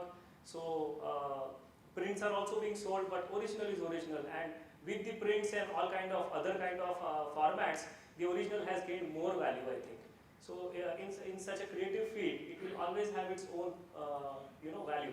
So you're trying to say that even though these tools have taken over or are trying to take over, the architect's role to create good aesthetics and the architect's role to define economics will still remain, right? Always stay there. Will always stay, right? My question to Mr. Bhomik is a little different. I saw the video, the AV was wonderfully made, kudos to that. But there was, I think, Li-Fi or something, you're trying to relate light. Not really Li-Fi, connected lighting. Connected lighting. So this is again using intelligence in terms of, are we paying more to create good aesthetic connected lightings, or are we will have to pay more if we want to really do this kind of setups? Definitely, you have to pay more for this kind of solutions, and we do have solution in each and every application segment, whether it is office, retail, hospitality, outdoor. To mention here, the whole of Pune city, the 90,000 street light are all connected. Lovely. Okay, so you can see the health checks of all the street light on a dashboard by Pune Municipal Corporation. So coming back to your question, this is a differentiator for us. Okay, I mentioned in my previous answer that 40, 50 players are there. We cannot survive in selling boxes. You have to sell solution. And this thing we have geared up for the last 4 years. Our Global Innovation Center for Connected Lighting Solution is based out of Bangalore. And we are doing continuous innovations around technology, because technology is the future. These technologies will be the future in the lighting industry. We will differentiate between the mass manufacturers and people like us. Right. So, if you want an interesting product, you will have to put in the cost as well, of course. All right. I'm going to move on to another question, which is more specific, because I want each one of you to address to the crowd about how did you personally deal with your project, so that there's a takeaway in terms of understanding how do you marry both aesthetics and economy, where individually in your projects, including Mr. Bhaumik, your products as well. Can you give us a real life project of yours where you feel you have been able to strike that balance between aesthetics and economics, and where both the client was happy, the user is happy, you are happy as a designer? Can you relate it to an example and just just tell the audience about how were you able to strike that balance? Into a QSR segment, they wanted to bring the entire scale down without leaving the magic of the brand out of it. Now the whole point of design that really needs to be on top over here, because the smallest format that we are designing for them is just 6 feet by 6 feet. Now when you have to design such a small space, and it's governed by such stringent economics, because the entire profitability of that outlet, wherever it's going to be placed across the country, boils down to the fact that that entire 6 by 6 unit has to look amazing. It has to portray each and every aspect of the brand, the food that they serve to the value that they bring to that entire business, and it has to be done at a cost of just under a lakh. Now when you are talking of something like that, it makes the architect's life a lot more difficult, rather than dealing with a very large budget, a huge space, and things like that. So we did that successfully. You can see one of those kiosks in SGS Mall here, which is the first of its kind right now. And I'm happy to say that we've done a decent job on it. It looks fabulous, and the entire kiosk, I think they set it up now at something like about 57,000 rupees. So when you're working on very stringent budgets like that, it's a success. It generates better ideas at times, Exactly. right? Because it allows you to think more laterally rather than just pinpoint. Absolutely. Correct. Right. Amay, your take? This question is quite utopic in nature, in a way, right? Yeah, I know. It's very difficult to have everybody happy at the end of a product. It's not a Suraj Bajatiya movie where everybody is happy at the end of it. But yeah, of course, architecture. So I did my postgrad in public buildings, and only after working in the practice for like last 7 years, I'm finally now seeking some opportunities to venture in a few public building projects. Recently we got an opportunity to do a memorial in a town called Pravra, and the brief was 2 statues, a landscape area, some water fountains. And when we got the project, we decided to take a punt on it, and we proposed a memorial along with a public space, and that public space is almost imagined like a cantilevered sort of amphitheater, which becomes a performing arts center, and under the cantilevered part towards the roadside, it becomes a public space. I was quite scared to kind of pitch this one to the clients, and when we did present to the trust, it actually worked out very well, and we got the project, and it also did work out well commercially. So all in all, a good marriage in the end. And I think, if you know your niche, and if you know if you can create an impact, I think it does work out in the end. Right. So innovation did help you strike that balance, right? Yes, Gargi. If you don't mind, I can give 2 examples. Please go ahead. Please do. Though we are just short of time, so 2 examples. Yeah, short and sweet. Yeah. So one was where I was working on the set where it was a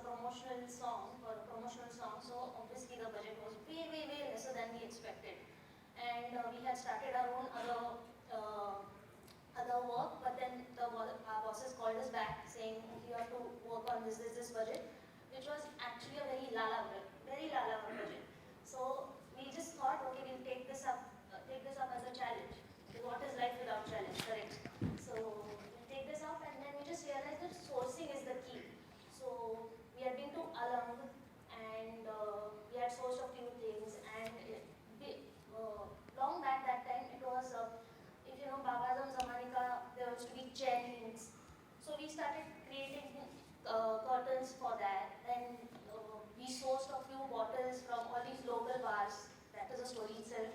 But yeah, we had to sort all these things for this. But it was the day when they started shooting. I think the reaction which we had with this specific project, with the director and the actors, they were quite surprised. That was priceless. The reaction was quite priceless, and the song turned out to be beautiful. And second one is very close to our heart. We did this one G+2 row house, which we converted it into a restaurant. And it was in the urban jungle of ACP, glass, huge signages. So obviously, looking at all these things, even our clients wanted to be there, right? They just wanted to be with much bigger signages. So we tried convincing them. We tried doing a few things by taking storeroom above where we can have a huge dead mass. We created apertures on the balcony where people couldn't just see directly through it. It was kind of curiosity where people used to walk around. So by doing that, we had full G+2 building as full brick facade. So we got that full monolithic look which we wanted. And if I am not wrong, I can call it a little timeless than ACP and glass and huge signages. So somehow I think we achieved that. And maybe a month later, clients started appreciating it, yes. Yeah, Maybe they realized it a little later once it was occupied, right? Curious to work in. Yeah. Nice, good. Pritika. So I'm going to pick a commercial project. This one's close to my heart because ABZ, our business zone on Baner Road, Pune. This came to me, just 2016-17, Pune had gone through an explosion of FSI. We'd gone up 3x, 4x, there was so much FSI that was available. So even on a moderately small sized land, we were now going to build 1 million square feet of mixed use. So by the time I've left side margins, I have got the maximum height that's permissible, and obviously the developer wants to use up all of the FSI. By the time we've got that, I'm left with a box. But this project taught me that even while designing a box, I can think out of the box. Right. That's there. So I decided to use this multi-level parking, decided to use the facade of the parking as a canvas, used art as a medium to express on this canvas a story that's again very close to my heart, which we call I Matter, a story that's really grounded in inclusivity and differences that we all carry. And we use technology, lighting, different mediums to be able to, because this was a large scale on the project, and we did that. At the end of it, it is a very successful, as far as a commercially successful project. So of course the landowners and the developers are very happy with it. But it's given them a legacy, it's given them something iconic. Something to look up to, yes. Yes, right. And we recently conducted empathy interviews for the end users. And the end users are very satisfied with the product, but they're also very proud. I sensed this huge sense of pride. And you asked if I'm happy, and I think what made me the most happy is this project helped me expand my impact to the, yes, from the client, end user, to the passers-by. Passers-by, yes. So and I've seen so many passers-by stop and look at it. Stop and look at it. It's been a conversational starter. I've heard them say it's the Times Square, just different things. Right, so the aesthetics start generating a talk amongst the I am one people. of them. I Lovely. did stop and I did take a picture. Lovely. Yeah, initially I thought that there is some kind of moving screen is happening there. Yes. But it's really interesting. Yes. Shitesh, your take about a project of yours? Yeah, so for me it's my own office project. So we decided that we'll set an example of aesthetics marrying economics. Fortunately, we got a small plot of 4,000 square feet where we wanted to make a building for ourselves. So with interiors in this building, we could achieve everything in a very remarkable cost of around 4,000 rupees a square feet, including interiors, including the decor and everything. So a lot of research, me, Saurabh, we all sat on reducing the cost and taking it to next level. So I would say we could successfully do that. To give a small example, I wanted to do aluminum fins in the facade, something like India House. But when I took out the budget, it went to 12 lakh, 14 lakh or something. We said we can't spend this much money on facade. So we came up with an idea of bamboo fenestration. This being the south side, we came up with an idea of bamboo fenestration with natural greens. And trust me, we could do this in a budget of 80,000 rupees. And this gave us a very different language of architecture in the facade. So that is how we could achieve the entire, and today I feel proud when a passerby stops and takes the snaps of the building. So I think we as users, we as designers, and people appreciating the building, we got many awards for our interiors of our office, even international awards. So I think we all are happy that what we could achieve. So the user and the client and the designer are all happy. Right. Lovely. Mr. Bhaumik, the question still remains the same, and this is our last question, last person, last answer for the evening, and then I'll sum up. But this is a very close project, not only for me, for Signify, and we take pride in this project. This is one of the iconic cricket stadium in the eastern region of the country, which we recently did for the third time. Okay, and I did it for two times. I was involved in 2 times. So initially the discussion was like, we do not have, as usual, we do not have so much of budget. We will only change the conventional light to the LED light. We are only interested in saving money and the running cost during the matches of petrol, diesel running, so much diesel running.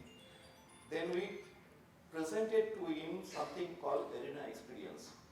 What is experience is basically talking about the aesthetic. It is not only the functional part of the pitch lighting or the field lighting, but you have a overall experience of the whole project.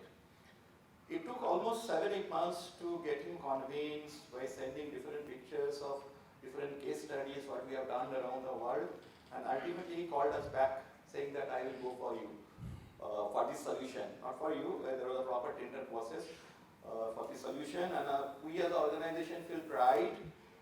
In the last, I don't know whether you have noticed, IPL is still going on in the stadium. In the last South Africa-India match, there was an amazing show, light show, which has happened, and amazing fan experience. You can see a lot of blogs on the Twitters and LinkedIn posting about that project. That project is very, very close to not only to Signify to me. Lovely, lovely. I think a company addressing the issue of both aesthetics and economics, like Signify, is needed when you deal with such public projects of sizes of stadiums. All right, with that we come to the end of the questions for all our panelists, and I have key words that I have noted down as a key takeaway for myself and all the audience here. Whatever you have contributed surely leaves some food for thought for all of us to talk about. I'm sure we will take this discussion of the dais amongst the audience later on once the dons have spoken. But what I believe is one very important word that was used was you have to look at aesthetics and the economics in the context in which we are dealing with it. One, good economics are a good aid for good aesthetics could be established. Collaborations, right? Collaborations would help you strike a balance between finding good aesthetics and economics. So the cost versus time versus aesthetics triad can be established. What I also looked at when we asked you the third question, I think every time there was a budget constraint, your thinking process became solution oriented and automatically not compromising on aesthetics. So I think economics here wins the challenge because as I look at it, it allows me to rethink my approach as a designer. So your examples did tell me that yes, though utopian that everybody is happy about all of the three aspects of designs, but I think to rethink aesthetics when the budgets are low allows us to be better designers, opens our mind, and which Shitesh rightly explained about his office. I've seen the project, it's beautifully done into the cost of it. So I think my key takeaway also remains that if we are going to, if we want the freedom of aesthetics, we should also look at how well can we manage our economics. So thank you very much, all of us here are thankful to the organizers, of course, but thank you. A round of applause to the panelists, please. Thank you, everyone. Looking forward to more interactions of the dais with all of you. And thank you, audience, for patiently listening to all of us. It was our first time to take up this topic. I'm sure we have a lot more to add on this. I had another set of 3 questions, but obviously time is our bap here. We'll have to stop on that. Thank you very much. I would like to call Ajay Kumar, Manager Sales, Dormakaba, and Tarun Ledwani, Senior Sales and Marketing Manager, ITP Media India, to the stage for the felicitation. And a round of applause after all of them are felicitated.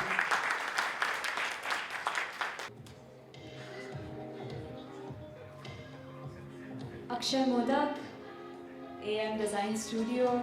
A huge round of applause, please. Amay Shah, Head of Architecture, Delta Architects.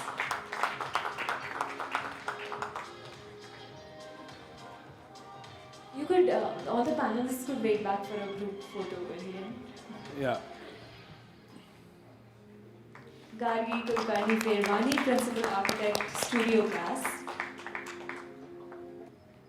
Pritika Manjrekar, Founder and Principal Architect, Moko Design Studio.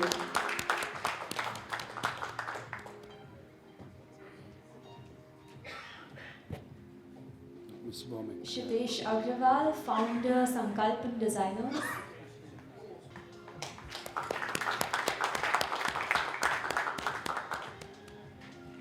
And of course, Soman Bhawan from Signify Innovations Limited.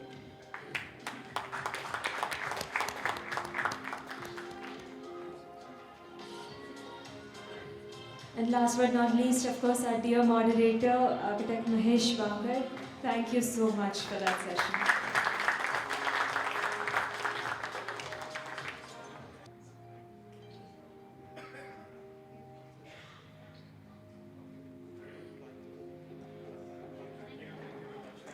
Thank you so much, the dynamic next-gen panel, everyone. I would now like to call Nishank Srivastav, Specification Manager, North Bostic, on stage to gain a better understanding about the brand. Please give him a huge round of applause.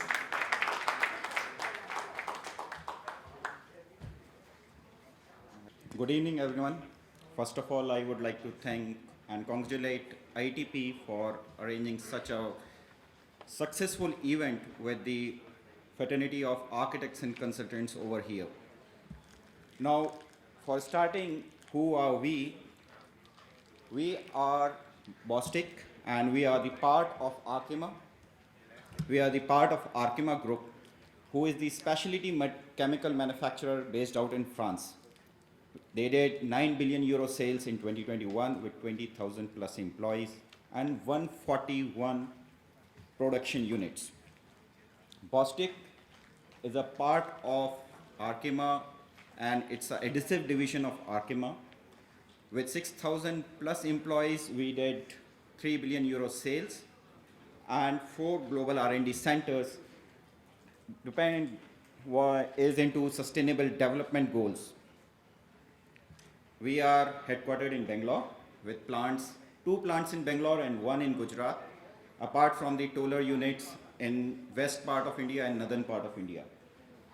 We have the warehouses across India, as well as we have the vast channel network of project distributors as well as the applicators to support our success. Bostic is into different fields, and one of the field is construction and consumer, which we represent. Then they are into advanced packaging and converting, durable goods, wherein we provide adhesive solutions for automotive market, railways, metros, as well as aircraft. Then we are into hygiene, which gives the solutions for adult diapers, sanitary napkins, and all. Bostic Construction and Consumer Division has the entire portfolio to support you from the ground to the rooftop. We have solutions for basements, we have solutions for retaining walls, we have solutions for swimming pools, podiums, wet areas, as well as we have solution for expansion joints, designer solutions we do have. One of the segment which is there is sealing and bonding. And sealing and bonding, I'm proud to say that we are the global leaders in providing the sealants and adhesive solution to this market. We provide grab adhesives, we provide sealants like acrylics, silicons, hybrids, and new generation PU. We have sealants for sanitary, we have fire resistant sealants, as well as we have sealants for gardening and landscape areas. From all the product range, today we are going to introduce only one or two products for sealing and bonding. All our products are based on Flex IQ technology. I am not going to spend more on time on this. So I am going to play a AV for this.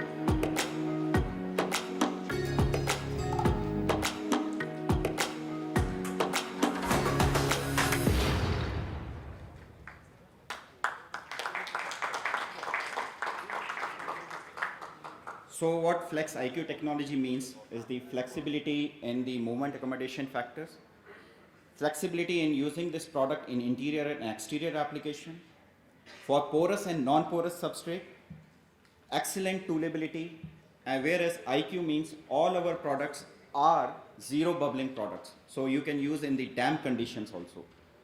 All products are UV resistant and stable. They are low VOC, so if you are designing any project which requires a green point, you can go ahead with the Bostik products. And all products are non-staining products.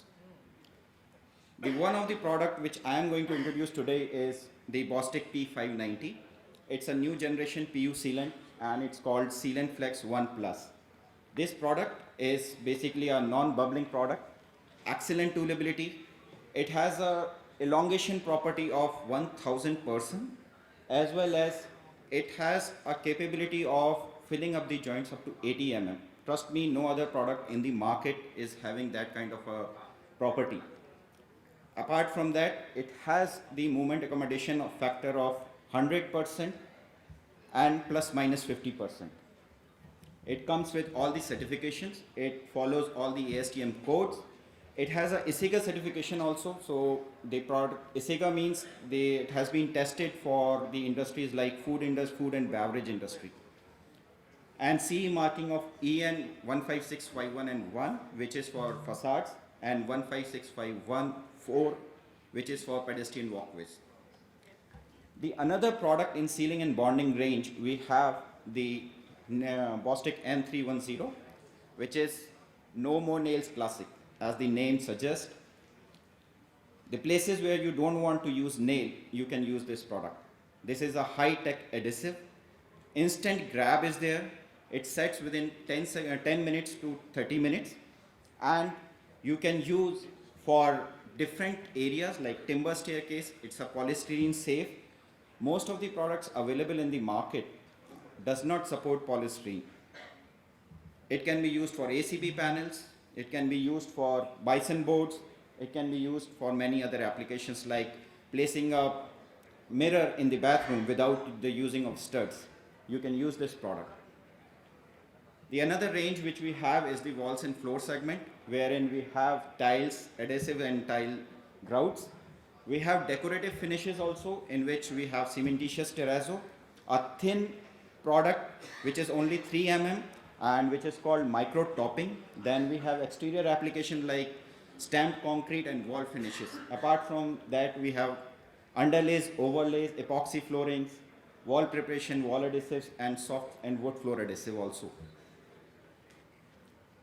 These are our tile adhesive range, Ultrastick and Bostomastic, and these are the premium range from Bostik for exterior and interior application.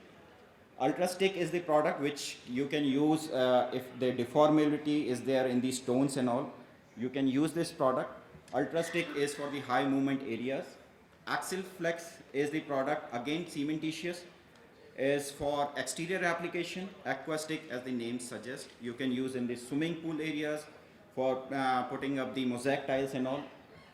Super Fixol and Fixol are the basic range of our tile adhesive. And in tile grouts, we have both the cementitious tile grout and epoxy tile grouts. Then we have the entire range of waterproofing also with us. We have crystalline, we have PU, we have acrylics, we have cementitious acrylic, we have spray applied polyurea, as well as we have epoxy coatings also. In the complete portfolio, we have crystalline 2 products. One is slurry application and other is Mix X510, which is added during the batching of the concrete and give you the crystal formation in the concrete, like walls or retaining walls or the rafts and all. Then we have 2 products in cementitious acrylic. One is block C750 Bosco Elastic and block C350 Bosco Sem Slurry. Now these 2 products have a different, although both are cementitious acrylic, but the properties are different. The product C750 gives you the elongation property of 700, more than 200%, whereas C350 gives you the property of elongation of 50%. So C50 you can use it in the bathrooms, in the wet areas, in the smaller balconies, whereas Boscoelastic you can use in the longer spans of balconies as well as small roofs and others. Then we have the 2 range of pure acrylic waterproofing membranes, which is block A550 Bosco Seal RC2 and block Elastocoat P. Now these 2 products are UV stable, as well as the product RC2 gives you the 1 mm of DFT in 1.5 kg and can be used on the terraces up to 500 square meter also. Whereas Elastocoat PE gives you the 150 micron of coating with the 0.5 mm of crack bridging capability. So in the exterior paints where the paint coating is of 60 microns, you can go with this kind of a product which will give you the long life of the exterior paints and all, as well as these 2 products can be tinted also. It is available in white, so according to your color we can tint it and provide you. These 2 products are in the polyurethane range, and one is PUD and other is PUW. Both are single component, both are water based, but block P530 Bosco Seal PUD is a polyurethane dispersion, and this is a UV stable. You can leave it exposed on your roofs and all, as well as this is non-flammable. We have tested this product for more than 2000 accelerated UV test, and it has performed well without any change in the performance parameters. Whereas PUW, block P550 PUW, is a pitch modified polyurethane, and this product can be used on the retaining walls, on the large terraces, as well as you can use it on podiums because this is having a root resistant property. For the basement we have HDP also. We have HDP in different thicknesses. We have HDP in 1.2, 1.5 and 1.8 mm. This comes in 2.4 meter width and 20 meter of roll. You can use under the raft, as well as if your project is in the confined area, you can use it on the retaining walls also. Whereas block X550 TPO, you can use it on the terraces where the refurbishment jobs are required. And these are X550 TPO is a UV resistant product. You can leave it exposed, as well as it's a root resistant product. So if you are using in the planter areas or you are having the roof gardens, you can use this product. Then we have one product which is a fast setting polyurea, hybrid polyurea. It has a tensile strength of more than 16 MPa, and it sets within 2 minutes. It sets in only 20 seconds. It can be used on the terraces, podiums, landscape areas and others. We have product like epoxies which can be used in the water tanks like block E550 epoxy coat UW. It's a food grade epoxy. You can use it in the water tanks. Then we have moisture seal also, which you can use as a water vapor barrier. We have done a lot of projects, and like Tata New Heavens, Kochi, Saints Infra. We are there in all the Air Force stations where we are giving our sealant solution. From 2007 till date, we have done somewhat around 24 lakh running meter of job, and it's the only brand which is performing in extreme weathers, like in Leh as well as in Suratgarh, where the temperatures goes up to 52 degrees also. We have done Hyderabad Airport, Delhi Airport, Bangalore Airport. We are currently doing, as well as we have done Delhi Airport. We have some international references in the Asia Pac, Philippines, Singapore, Malaysia, Australia, New Zealand, China, Indonesia. That's all. Thank you. Thank you so much, Nishant. And now, for the much awaited dawn session that I'm sure all of us are waiting for with bated breaths. Spearheading it is no one other than the fantastic Mr. Ram Prasad Akisetti. Sir, I request you to please head back to the stage and invite our panelists so we can kick off the last segment of the evening. A huge round of applause for our curator. Let me take the benefit of that activity and call upon the panelists one after the other. As I speak your name, let me finish reading about you and introducing you to the audience, and you please come and take the chair. So, as you know, this panel is a little bit more senior and more exposed and experienced panelists over here with varied kind of practices that they all come from. First one, so I'm going to introduce Aditya Jaiswal. He graduated from Kamla Raheja College of Architecture and Environmental Studies in Mumbai in 1997, and he worked for Ratan Bartley briefly, and he also worked for many other firms, and then he proceeded to do his master's in architectural design from Pratt University, Pratt Institute of Design in New York. And he says that he's an architect by qualification, but a designer by habitat, and he truly believes in good design. And with 25 years of experience as a consultant in real estate and working in various capacities and roles, he truly enjoyed the positivity. It affected people's lives and making things happen. He says, I empathetically understand people that allow me to deliver successful projects that bring recurring joy and value to its users. With his 9 years of experience working in New York City and working for many real estate big shots, big developers in Mumbai, he has lately joined as the CEO of CCBA Designs, Christopher Charles Benninger Architects, as part of our growth and expansion plans. So may I welcome Aditya Jaiswal on the stage. My next panelist is Rishikesh Kulkarni. He is a partner at VK, A for Architecture, E for Environment, U for Urban, and I for Interiors, many, AEIOU, right?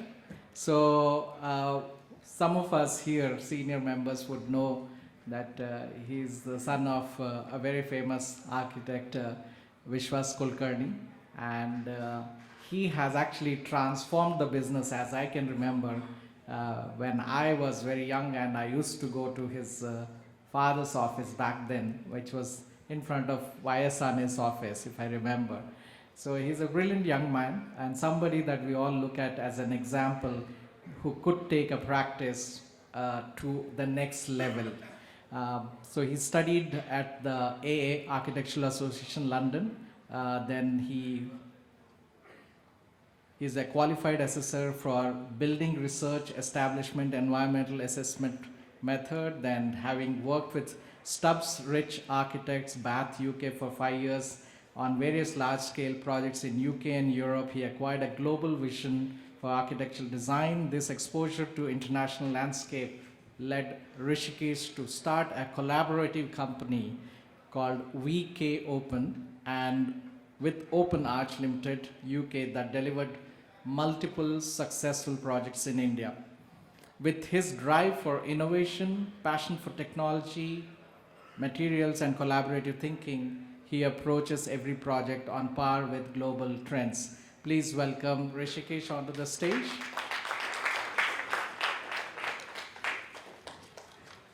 My next panelist is architect Sandeep Sabnis, who graduated in 1992 from Sir J.J. College of Architecture in Mumbai.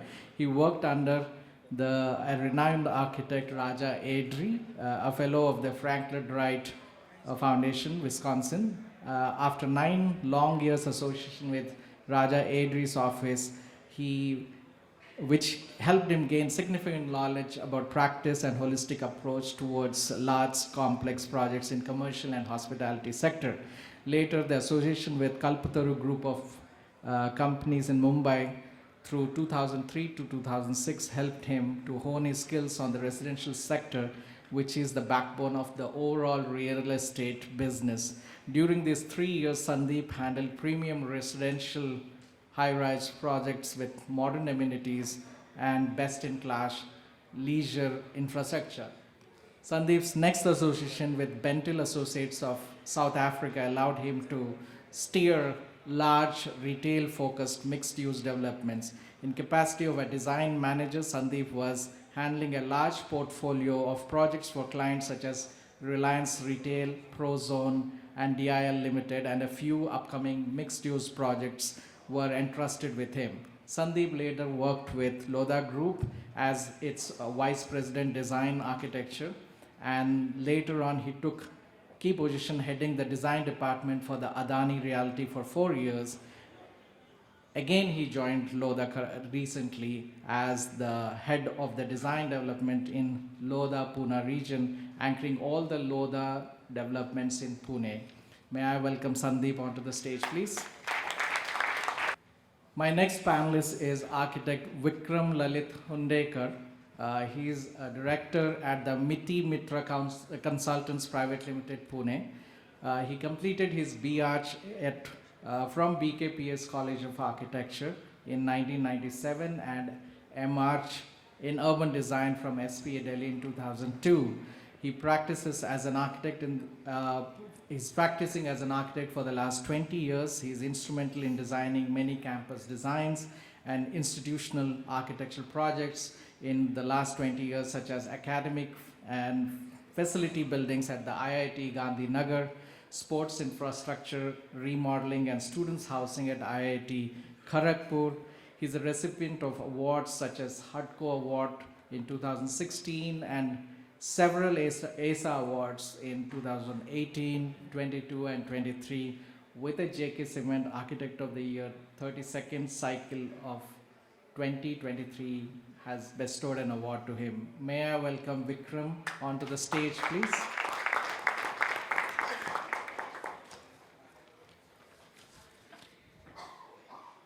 My next panelist is Vinod Dusya. Architect Vinod Dusya graduated from College of Architecture, Pune in 1996. After graduation, he was associated with architect Vikas Bandari for about 5 years. Under his guidance, he learned the essence of design and its true meaning. He further went on to establish VDA with Vinod Dusya Architects in 2005. VDA Designs revolves around a philosophy that design is incomplete unless put to use, and design must maintain the balance of space and aesthetics. We also believe that, he says, we also believe that good planning forms the base for economic and aesthetic designs. Since its inception, VDA has the opportunity to work on a variety of building types and completed over 130 projects and has about 70 on-board projects ranging from residential bungalows and affordable houses to luxury housing clusters to townships of 25 acres and larger. VDA is also into interior design of residential and commercial spaces, like restaurants, educational institutes, resorts to add to their portfolio. Some of VDA clients are Mittal Brothers, Sigma One, Aditya Builders, Goel Properties, Kalbor Buildcon, and several others. Some of the awards that he has won is at national levels, the Manikchand Plaza, a 7 lakh square feet multiplex complex at Satara Road, Pune in the year 2001 as part of the team. He won the national level competition of Satara Municipal Building Design of Iconic Design in Satara in the year 2020 as part of the team. He has also won the ASA Award for 2022 for Best Group Housing for the residential project Mangalam Houses. So, may I invite Vinod onto the stage, please?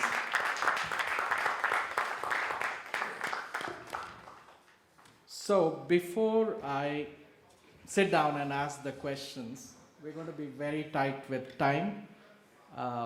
Time is the economy over here right now. Let me put a precedence before we start the panel discussion. And may I request some of you in the back to kindly come in front. There are some empty seats, and also keep your conversations a little low. See, aesthetics and economics. Today's topic is very critical. How do we balance, or should we say, aesthetics should take the precedence over economics, or we say resources are finite and we use our human intelligence to bring a merger of good aesthetics within the given economics. It's a challenge, it's a dichotomy and a debate. We have people over here, eminent, and many in the audience are experts dealing over this issue over the past several decades through their practices. I, as the curator of have clubbed these brilliant minds that will throw some lights on the inquiries that I pose on to them. I see many important points being discussed and evaluated. So if I can have your undivided attention for the next 45 minutes, I would appreciate and thank you in advance. Yes, money is important, but how much is less or more?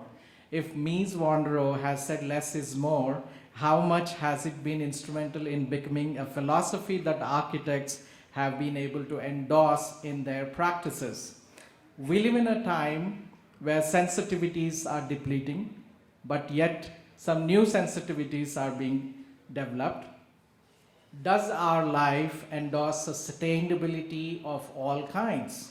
Do we as a profession profess values that form core of architecture, or we have forgotten in the mindless rat race of might is right?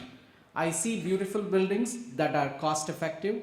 I see ugly buildings that are very expensive, but I see that outside architecture also. Everywhere, be it in films, be it in fashion, be it in music, there is good and bad coexisting. To me, India matters. We are a great old civilization, but we are an inspiring, aspiring young nation all at the same time. We are a society that lives in several layers. Some of us are in the Middle Ages and in abject poverty, yet they give us lessons of minimal living, and we have the restrained middle class that's the backbone of this country. And we also have a layer of affluent rich also on the top of the food chain as clients, entrepreneurs, and funders. These are a myriad of complexes coexisting in this land of opportunities. Can India show a path to many underdeveloped countries?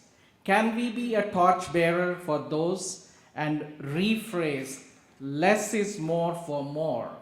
With this small prologue, I, Ramprasad Akiseti, Managing Director of Christopher Charles Benninger Architects, present this wonderful panel of erudite and extraordinary panelists to you. So let me address my panelists. We'll keep all our answers very brief. Let's not take more than 2 to 3 minutes for each of the questions. I'm not going to paraphrase what you have already told due to the laxity of the time. So, given your vast experience of working over 20 years, what are your thoughts on the topic of discussion today, that is aesthetics versus economy, and how does your practice maneuver this? Can I ask the answers to be flowing in the same way I have introduced you? Aditya, you begin the answer. Hi. Hi, good evening everyone. It's my pleasure to talk on this topic, which I think has either haunted us or defined us over the course of our practice. I also would like to change the playing field a little bit here and take the word versus out of that conversation and actually make it a aesthetics and economy. And I think we're a long-standing profession. We've delivered projects across various typologies, scales, even landscapes. And the fact that we are service providers to a client's brief, to a project's aspirations, and at the end, the governance of our own physical aspirations for that project. I think it's very important to bring all of the players together, deliver a project which is on brief, on quality, and on budget, so that all of us who are stakeholders actually come out of this project with something that we all can carry back. And I think we must start looking at aesthetics and economy hand in hand as we want to deliver the India of the future, which is sustainable and still noteworthy. Thank you. Using this. So, first of all, Ram Prasad, sir, thank you very much for having me here. I think the question is quite interesting, and you want to actually ask me to share how do we look at this in our practice. Incidentally, we are completing 50 years of the organization started by my father this year. What we have done over the last 20 odd years is something what we call as performative architecture, let's say, or performative design practice. And we have, we consider aesthetics and economics as just two of the criteria against which we try to measure the performance of that particular project's design. There are multiple criteria, of course, but these two criteria are quite important, and I think we lean a little bit towards the economic side. Just because of the legacy that we have of this practice, having started work on a lot of low-cost housing projects, still are involved on multiple, states where we are doing PMMI projects and so on. So maybe I'm not a big, let's say, doyen, as you have said, talking about aesthetics per se, but I think aesthetics is also important criteria which we measure. Many a times I feel aesthetics is also individual expression of the architect, which we try to force onto the project, secretly trying to achieve what we want to do with the project more than what the project is intended to do for the people who are going to be users or the occupiers of that project. We try to kind of control that urge, if I were to say something like that, and we try to limit that particular enforcing of that individual expression on the project. It doesn't mean that we compromise on aesthetics per se, but it just becomes many a times a criteria which loses to economics. Thank you, Rishikesh, on those insights. I would like to specifically mention about Sandeep, who at some point of his life he was sitting on this side of the table. Now he shifted on the other side of the table as a client. So he's an architect, but at this point all that he's looking at, like great economics, definitely, but he's hiring architects who will bring the balance of aesthetics and economics. How do you kind of maneuver this in your role as the head of design in Lodha Developments? Thank you, Ram, for having me on this panel today. I think having gone through almost 30 years now, and like you rightly said, 18 years on the consultancy side and 12 good years with reputed developers. I think aesthetics versus economics is something we at Lodha now are doing. Of course, this is a the products that we are offering is for the masses. We are creating for various gentries responding to various geographies, various asset classes. So to me, the cost factor or the economy of the project is to be applied in various facets of the project. The aesthetics word itself means literally sensory perception, if you see it in the dictionary. So the perception is extremely important. So this perception for us is coming to our end users. So we look at the project in various facets of the components of the project, and which is of the most perceived value to the customer. I think it's a very simple equation. You got to spend nicely, wisely on the things that matter or of value to the end user, and those which are not so much perceived as a value, you be moderate about that. So for example, to us probably facades is an interesting subject. Sometimes it is not of a perceived value to the end user when it comes to large housing developments and stuff like that. So you tend to optimize on those. The key common areas, as we call it, which is the more infrastructure development where youngsters, all age group people are going to spend their quality time. I think that to us is very, very important, and we do not shy away from spending those. The clubhouses, the key convenience areas have to be of the top-notch order. I think that takes a balanced approach towards the aesthetics and economics, I would think. Thank you, Sandeep. Vikram, I'm going to specifically ask you because you're working on institutional projects where the end user is not somebody who's like going to buy the facility. But economics do play a big role. I do understand when we ourselves are working on IIT Hyderabad, there are two kinds of economics. One is of the budgetary allocation by the government, which is very large. It goes to almost 700, 800 crores on a project like IIT. You have that as a budget. And then the payments are so badly delayed, like 10 years sometimes, which is the economics of the office and its management. So how do you kind of balance this one in your office when you're working on IIT Gandhinagar? Yeah.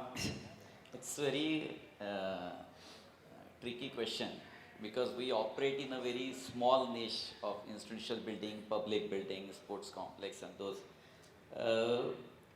But what we have found out so far that aesthetics has always played a very important role against the economics. Because in government, I give you a recent example where our last one of the big project, which was shoot up the budget at the end of the construction, and whenever the government agencies are involved, the final excess saving certificate comes quite at the end, and the client found that the project has exhausted. Though the architecturally it has come out very nice, there are a couple of awards have been won, and we were blasted like anything, how architects are performing like this. And very next week we got the work order from the same client to do a better project, again with the same client. So, and the director, who over a cup of tea, he said yes, but the building has to stay for a longer period of time. Nobody remembers for the budget which has crossed few crores for a month or so or two, or maybe the deadline which has crossed 2-3 months or so, because those are critical at that particular period of time. But over the period of time, especially in the institutional sector, the building has to stand, it has to become like a torch bearer for many other institutes to come. So from that perspective, I think always the aesthetics has played a very important role. Recently, we are working in one of the project where the client has approached us. It's a similar government project where he said that we have done with the client, they have their own architects and so many places, government architects, but nobody likes our building. We do it within the budget, within the specification, everything. So we want to hire so that people will look at our building. So now they couldn't spell what is about aesthetics, but I think that is what they are trying to interpret, that is what is missing. So, and they have been building from years to years. So I think that plays an important role. Regarding the fees, yes, because last week I was following for a fee for bill which I have submitted around 15 months back. So yes, that is going to be always a challenge to maneuver within the office, especially a particular period where a lot of work is happening and no funds are coming. So, but at the end, the money doesn't go anywhere. That's what we have found. So I call it the famine and the feast philosophy in our office. Sometimes we have lots of money coming in, and then for months together we have nothing. And that's why it's famine and feast. My last panelist, Vinod. I was flabbergasted to hear you have done 130 projects. My God, that's I'm huge quite old, number. sir. I'm 96 past out. I know, but that's a huge number of projects even to kind of remember the names. So that's a very big portfolio. So definitely, how do you manage the aesthetics if the projects are so long, so many? Even if we have done around 130 projects, sir, it's a very small setup of around 18-20 people. I would just, talking about design in front of Christopher sir, Nitkar sir is a bit tough. But I would just like to explain how we take, since there are a young crowd also here. Aesthetic is not a surprise, it should come at the end. Because we know what we are doing right in the beginning. So I think aesthetics and economics starts when we conceive the design, when we come up with the concept. So you know for what purpose the building is made, what is the context, and who is the user. So we try to take the attention to aesthetics and economics right from the layout. We are majorly into residential housing projects, so we know where the project is and to what rate it is being sold at.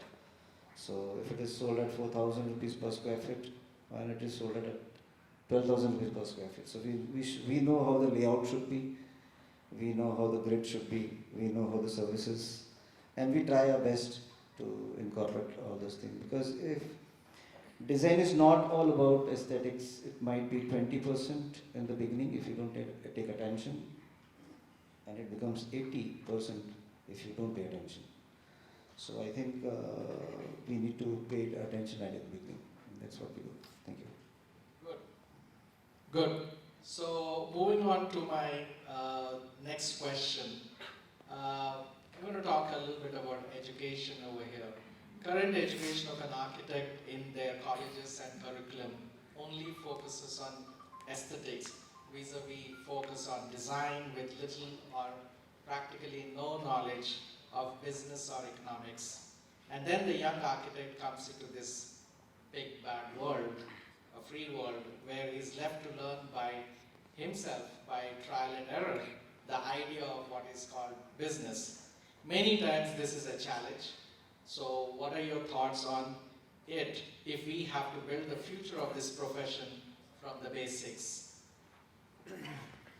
So I think it's a great question, and I think we need to look at the profession and the academics from a two-pronged approach. I think we need to first instill a sense of design process which is based on the process of design rather than knowing what you really want to build at the end, which is like the flavor of the day, or something that just looks good, will get you published, and you can move on to the next until the next month's publication. So I think a lot has to do with the students themselves and the young architects defining a process which is rigorous and which is agnostic to the kind of work that you're doing. I think it irrespective of typology. And the second very important aspect of this is empathy. I mean, if you're not empathetic to your client who is investing the money to deliver through your services the project, there are a lot of, in fact, a car requires 75 vendors to manufacture it, and architecture requires 250. So it just goes to show that we are a conglomeration of various dynamics. We need to bring everybody onto the table, you need to understand it, and money is the driver for our projects. We are service providers to patrons. So I think it's important to understand these two aspects, and then obviously what will come through will adhere to the brief, adhere to the budget, and will be rigorous in its approach, so you will have placemaking architecture.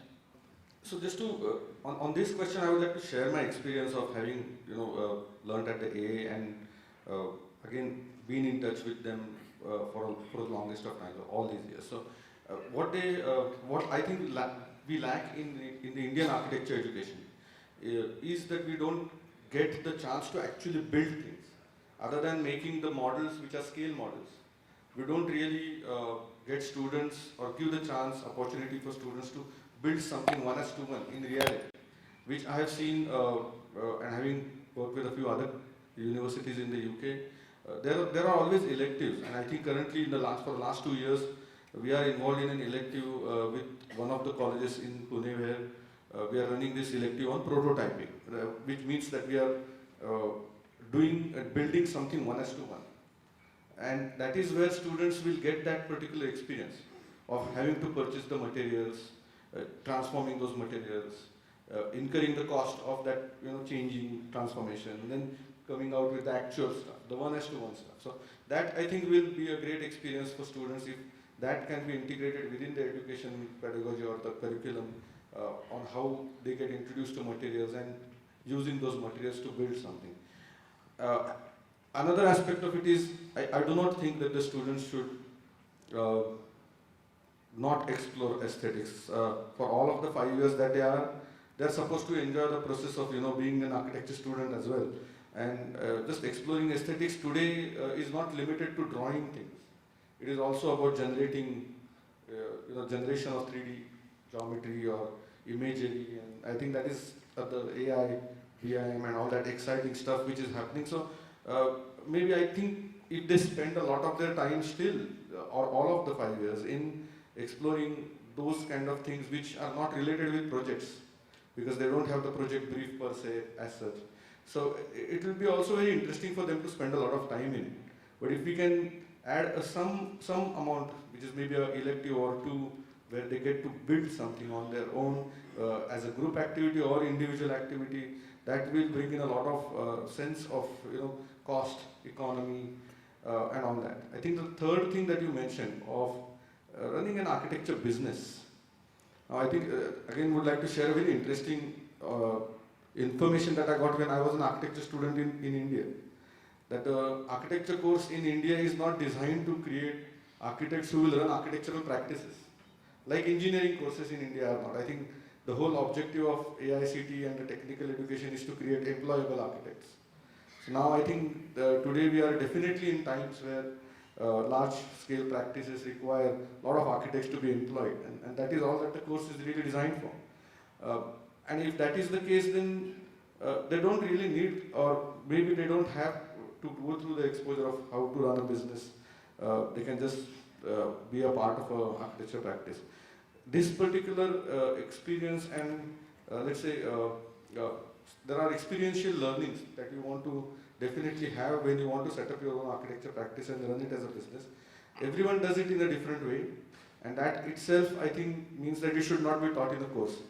I hope I'm not contradicting you, but I think maybe it should not be part of a course. It should be part of that experiential learning, and everybody goes through that in a different way, and that is what I think, again, the aesthetic side of that experiential learning is also there.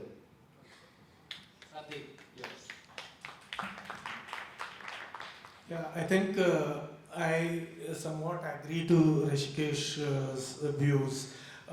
The Indian, I graduated in '92.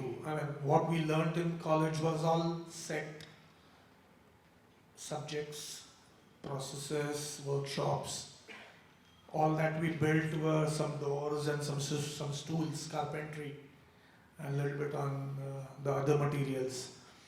But I think the curriculum needs to change. It's sort of a watertight curriculum that we have right now. it's a very enclosed sort of subjects, and on the cost front, probably they only teach quantity surveying and putting some cost to various line items. But beyond that, probably how a project should, respond to the social or the demography, context is something which needs to be something needs to be, business sense, making fair commercial judgments while you design aesthetically pleasing forms is something should be imparted. I was talking to some of my colleagues and friends who happen to be in the institutional sector, heading some of the colleges. I think the 2020, the policy which is to come, probably it's not endorsed yet, the national education policy. That might be a relief to the architecture and design education if it sort of comes through, some sort of a credit-based system, or even partial entrances and exits, or having to choose, getting a freedom to choose the subject of specialization during the end of your course, which currently remains, conventional to only the masters or the more professional degrees. I think that's gonna help. So I hope that soon kicks in, which will make the young architect possibly, more aware about it.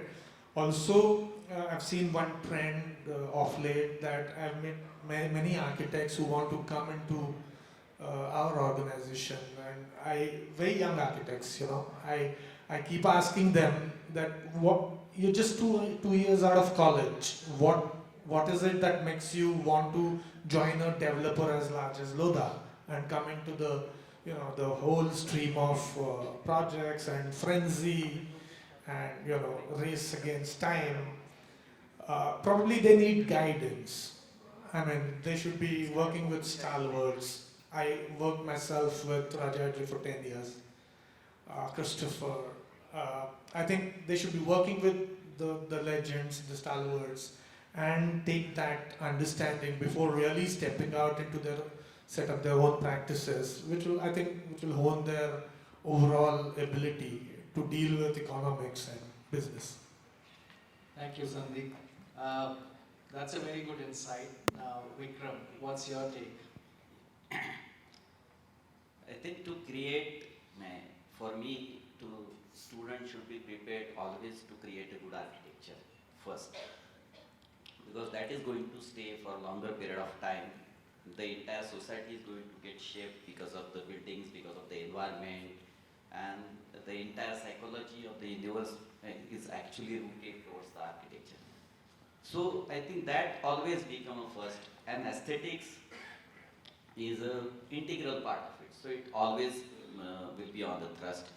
Now, what is important in the education system is to be changed, is that I has to be changed with the we, because that is what the world has been changed. In last scenario also, discussion, we talked about the collaboration, and that is how it is happening.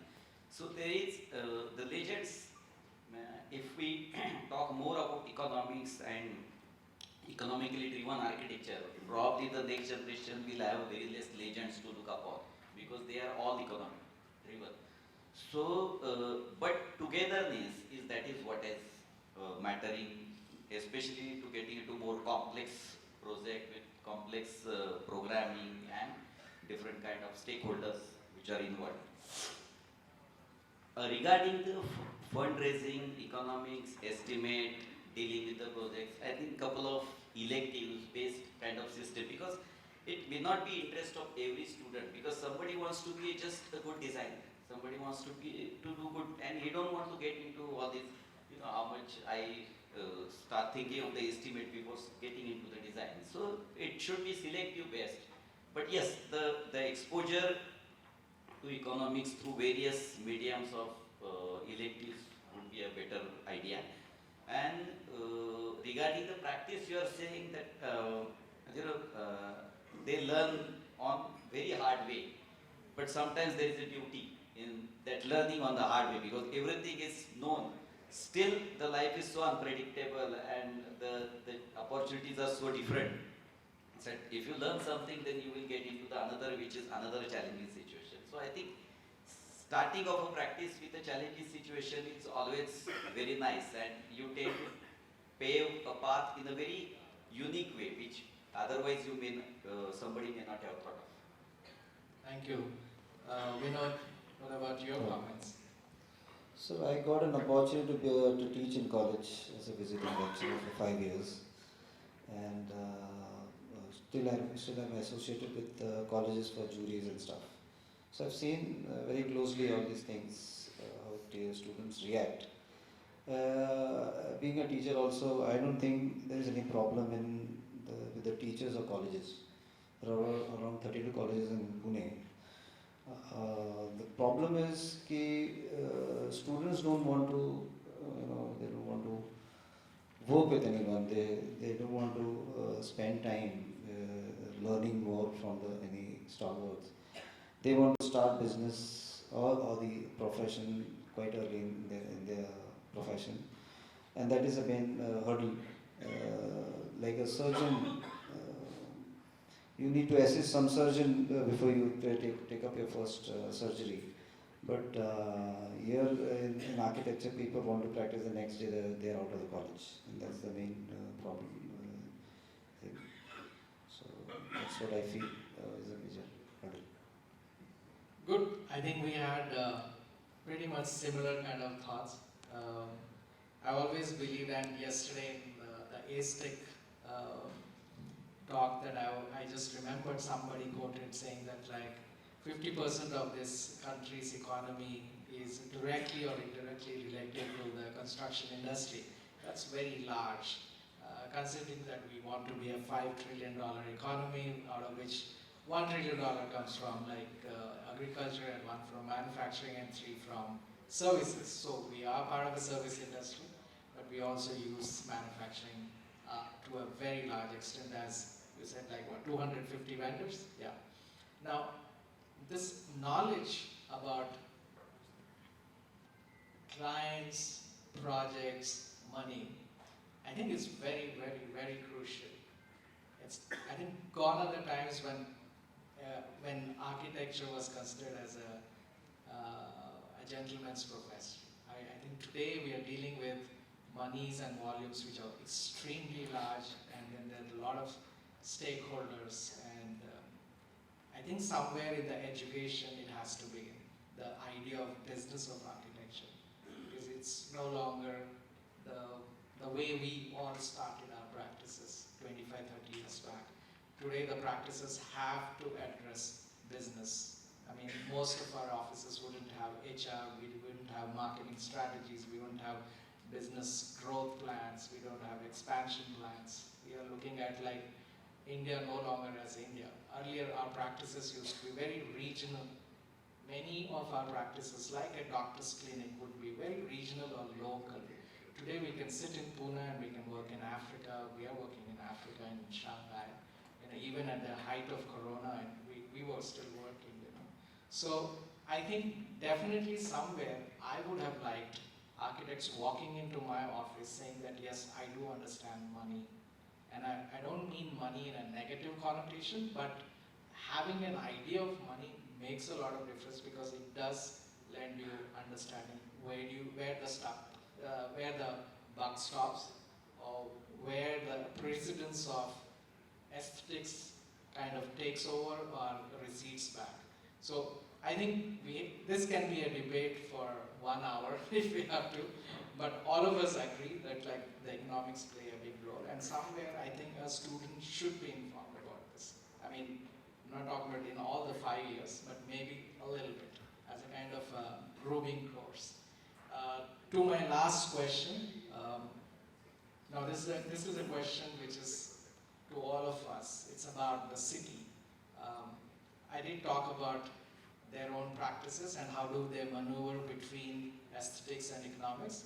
I talked about the education, and now I'm going to talk about the city. City as the way we look at it.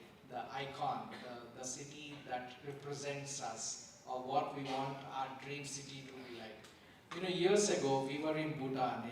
We were in Bhutan from 2001 to 2012. That's almost 12 years. We were called to design the Supreme Court buildings, the ministry buildings, and the whole city planning over there, because Bhutan was transgressing from being a monarchy to democracy. So Christopher and I went there, we set up the office, and we have taken architects and planners from here. In Bhutan, you see the architecture is very strict. It's guided, there are guidelines. The entire city looks the same. But yet, each building is different. There's a kind of a beauty to that. And because of that, you see the city looks so much more beautiful. It looks charming, it looks beautiful. There is a parallel economy which develops because of that city. That is the tourism industry, right? And then there is an identity of the city itself, you know. We used to have such kind of cities in the past, right? But somehow when I look at it, or look at Pune today, I think it's a cacophony of urban structures everywhere. There's no particular guidelines, there's no style. Even if you look at the Art Deco buildings in Bombay, you know, it used to, the Fort Bombay used to kind of mimic, they were all different buildings, but they would look part of the same kind of style. So my question to you is that, should we all pledge that we have to focus on the aesthetics of the building and the aesthetics of the city? Over several decades, we will create a language and a tradition for the city. And who knows, this can become the next economic drivers of the city, as many tourists and businesses would flow in just to be in that city which is unique. Just like look at Barcelona. The guidelines are very strict. You know? What do you think about this? Can you give some inputs? Aditya. So I'd like to kind of step back a little bit to kind of close, since this is the last question, and I've been very short in all my answers, so I'm going to take up my time now. I think firstly, it is a systemic problem. I think architecture as a profession, which used to be gentlemanly, was because it attracted then a certain kind of mind that was happy to be an architect. I think the profession and the academics, because of its lack of being able to create a fee structure for all architects to make it sustainable as a business as well as a profession, will end up not attracting the best minds, okay, and which in turn are really going to affect the kind of architects that we have to deal with and produce. So, I mean, I think it's not so easy to say, you know, if all the best minds are going to go into IT, you're never going to have a good building, you're never going to have a good city, and you're never going to have a good physical space. And let's face it, we give shape to this world, okay? I mean, we are the physical creators of everything that we are in. And it's very important that we as a profession take responsibility of our profession as a service to society. We create what we look at, and at the same time, we as designers must take onus for our own work. If there is pride in what we all do, automatically the product or the object or the building that we are doing will effectively be better. Okay? At the same time, because if we deal with the empathy, we deal with people, we deal with the understanding that we are the creators of what we are going to be left with, we will create in our own budget, with our own brief, place-making architecture. Architecture that defines, you know, we've had the previous panel talk about their projects where you know, you're really making a social cause, you're really talking about something. It is more than just a building. And I think once we start doing that, I think the profession will thrive, the city will thrive, and of course everybody likes a good thing. So I mean, you know, economy will follow that. So that's what I think. So again, a little bit of sharing from about 5-7 years of working in European cities and countries. It is a political and in a way enforced matter which happens in all European cities, that they have a architectural character, or there are planning guidelines which are enforced, because of which it actually happens. I think we have had instances or examples of this happening in our country, in cities not limited completely to the city but limited to certain precincts. Lutyens Delhi, or like you said, Mumbai Art Deco, part of the South Mumbai. Unless it is driven politically, and I think we should, seniors amongst us who have nationwide exposure, or maybe as you said regional, there's a state level exposure, we should take participate in the political dialogue, or maybe even become part of the political establishment, and only then this can happen. Just to again go back to the way things are done in this country under the Act and how the standards work and the DC rules and all that, it is just purely based on numbers, and again the numbers actually are put into the rules and restrictions, or let's say promotion, they call that, nowadays they call it control and promotion regulation. All those things are done because of some kind of political lobbying which is done by different stakeholders for those rules, and we are never a part of those stakeholders. I mean, we consult substantially with at least 4 or 5 state governments, partly with the Niti Aayog as well, because we were part of 5 smart cities and all that. But again, what happens on ground is literally just driven by numbers. The local planning guidelines in most European cities, even I worked in Bristol, which is a very small city, but the local planning guidelines had, mentions of what sort of brick to be used, and what amount of that brick has to be a part of the facade, and so on. So unless, and I think it's a great idea that we should have it. We should have that particular aesthetic character of a city. If not a city, at least a precinct or a part of the city. And even if we can enforce the guidelines, the planning guidelines with respect to aesthetics, limited to that precinct. But the way to go there is definitely, it has to be politically influenced and enforced. And I think we should, that could be a career choice for some architects. Some architects graduate, become architects, practice, and then become maybe developers. Some people, I know 1 or 2 instances who have become even film actors. Very rarely we see them becoming politicians. I think the last time we saw it was 1972. And since then we are struggling. So I think some of us definitely should take the baton and be a part of that political establishment. Only then this thing will happen. But it is definitely something that we should do. Thank you very much. Sandeep? He already looks like a politician. I think that's a very good question, Ram. I feel it's not only political, but even the policy makers, the so-called visionaries in the systems, I think they should also look at it very carefully. I was standing on the top of the terrace of our building in Barner and had a look at, I wish I could share that photograph on the screen here. It was like what Christopher says is jazz music or a cacophony, like what you said. So it really disturbs to see the entire of the Barner, which is one of the better sought after areas in Pune. I'm inventing this region newly, but Barner is supposed to be. So when you look at it from the top, I think it disturbs really. I mean, maybe behind each of that structure is an architect, maybe not so sensitive about what is being done.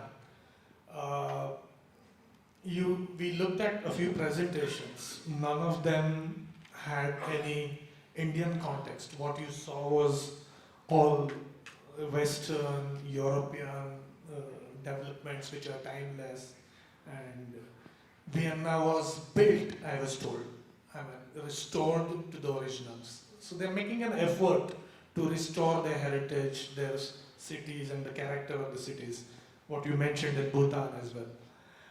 Like Rishikesh said, we did try that. I worked on some projects in Dwarka and in the NCR, region, and they had those architectural controls in place. But that has to be observed more meticulously.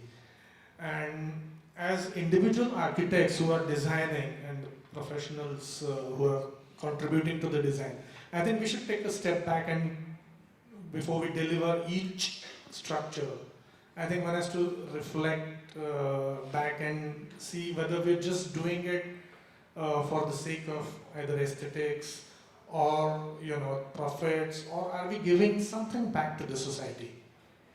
I think that's quite important to me. Thank you. Vikram. I think this question has 3-4 different aspects. I feel that one is that in India there is a very less inculcating the value of excellence there, because majority systems, no exception as architecture education also, it works on the values of mediocrity and probably chalta hai. That is what, so we get the bad roads, it doesn't matter to us. We don't get the excellence in infrastructure, and then similarly we will not get the excellent cities. So I think that is the level of excellence, value of inculcation of excellence is missing here. That do starts from the top to bottom, because especially now, since we work in the institution sector, we work with government clients, and we find that there is a price race. It always happens, and you also must be coming across that. And there is another architect who is ready to work with the half fees. So I remember one incident where this IIT Kanpur, this classroom complex which was being done by Achyut Kanwinde at that period of time, 1960s. And he has the entire state area which was below as a student assembly. And the director said that, can we reduce the cost? Because as it is, the cost discussion is 1960s and now we are in 2023. So the discussion is always same. The design was built for around 9 to 10 months. But Kanwinde sir said, no, the stilts cannot be reduced. So eventually it was built with the same stilts.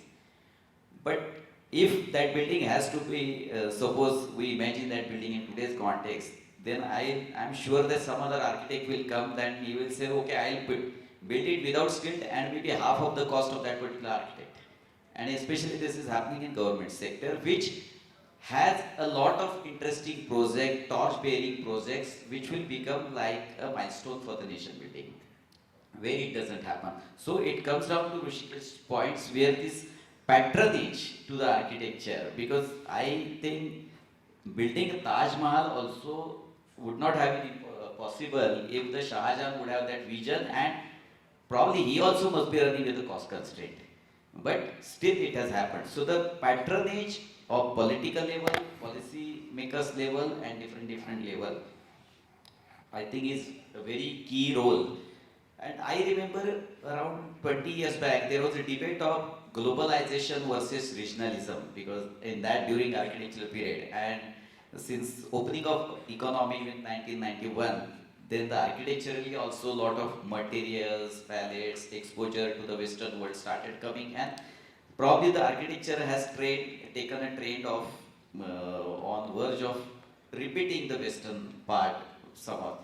And I am a strong believer of regionalistic excellence or contextual regionalism rather than not talking about specific, because that is where the examples of Mumbai or Delhi or Jaipur, they stay in place, the old especially, the cities, because they talked about their own context, they talked about their climate, they talked about their people, their behavior, the way of using the space and the requirement of the space. So if we still work on the contextual regionalism rather than getting into the carried away by the globalization, we may still try to bridge the gap which can create a new cities.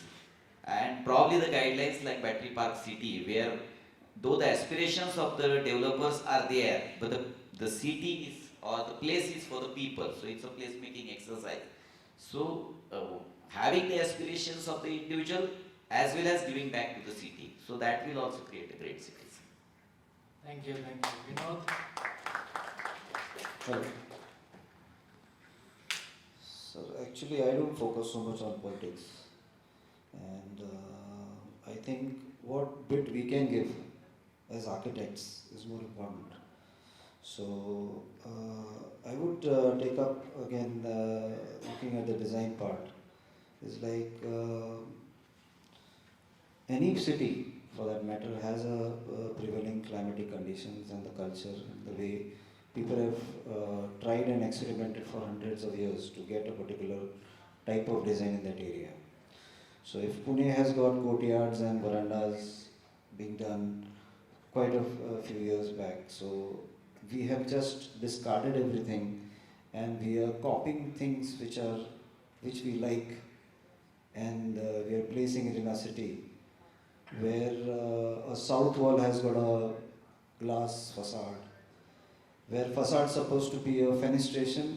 Now the facade is treated as a two-dimensional space, and we stick whatever we like all over the world and we try to stick it on our designs. And this is what is something which is irony in what we are doing in a city. So there are foreigners who are coming in our city doing much better designs. I'm not saying that we need to create replicas of past, but we need to actually follow the principles, planning principles from the past, and get those principles taken in our designs and carry it forward. This is what I feel. Rules, as you mentioned, I don't think there should be any rule which governs the city designs, because it's sole responsibility of an architect that he should take the responsibility and do the things right. So the rules always are broken. Thank you. Thank you very much. And to kind of summate all the things, I would summate more on the idea of let's build better cities. As we all know that we are living in a city, Pune, which is work in progress. It will be work in progress for the next 20 years.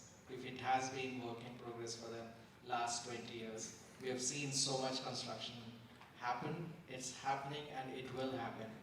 In our lifetime, cities are going to morph into metropolis.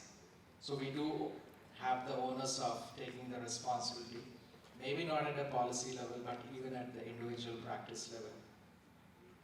As Christopher said once to me, and I still remember, see, we are in a profession which is the only profession, architecture is the only profession which looks into the future. If you look at doctors, they treat diseases of the past. If you look at lawyers, they fight the cases of the past. But if you look at the profession of architecture, architects build future. So building future is not easy. It is very difficult because you're trying to sell dreams. You're trying to assume many given factors. So I think we have a very tricky kind of a profession in our hands. So we have to be more sensitive, more patient, and more educated to understand and draw inspiration from wherever we can to build the cities of our future. Thank you very much. So much. So if you would just wait back on stage a little, because I would like to open up the forum to a few questions. I think all of you have heard us out very patiently, and we have time for, I think, 2 or 3 questions. So, and for next gen panelists as well. Anyone from the crowd? I'm sorry, I just wanted to... Hey, you have to understand, your opening questions in Pune. There'll be a flood of questions here. Well, I'm a stranger to Pune, so I can ask a question, and I happen to be a friend of yours, so I'm sure you can accept. I came to Pune 10 years back when my daughter was at Mahindra United World College. Going on a motorbike today, I was quite surprised at how awful the metro construction in concrete pillars is killing the whole city. And the same thing is happening in Mauritius with Lhasa and Toubro building metros. Well, aesthetics versus economics. To me, this is what I saw today and what I'm seeing in Mauritius. And I'm quite aghast that this is going to happen. And as you said, Pune is reshaping itself. But this metro, I was just talking to my colleague, my partner, aren't you afraid that this is too much? Hans, can you please stand up? I would like to introduce you to He's architect Hans Dwarka. He's come from Mauritius. In fact, I brought him along because he just came like a couple of days back. He just came 2 days back to Pune, and he's with us. And we as a firm, we are pitching for an open university in Mauritius. So that's what brings him over here. And our association goes back to his daughter was educated in Mahindra United World College at some point. And he's an architect. He's 64 years old and a very large practice in Mauritius, which is really near the Madagascar, like almost to end of, I would say like really closer to Africa, South Africa. End of the world. End of the world, yes, end of the world, somewhere, Mauritius. We all have heard, and some of you must have gone on vacations over there. So I think this is a question he's asking about, is it too much? And who is it directed to? To me? No, you see, every society goes through transformation, every city goes through transformation. You build, you break, you build, you find a balance. I mean, Chicago has gone through that kind of transformation. It used to be a meat exporting kind of very dirty city. It has gone through poverty, it has gone through this. I think from that point of view, I would say like India is a very young nation, just 75 years as a nation, you know, and big cities were never part of its design as a nation, you know. So I think we are now building big cities. We were in Kunming, no, Christopher? Kunming, Shanghai. We were in Kunming, which is very close to Arunachal border. It's the 6th largest city in China. So ugly. But I was quite greatly surprised they were breaking down 30, 40 story towers in Kunming, China, which were just built 15 years back. Because people realized they're so ugly that they just don't want their city to look ugly. So they started breaking down this tower.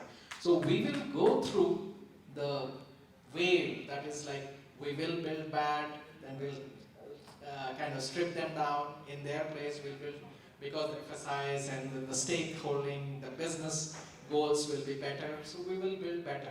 So I think we are transforming, we will transform.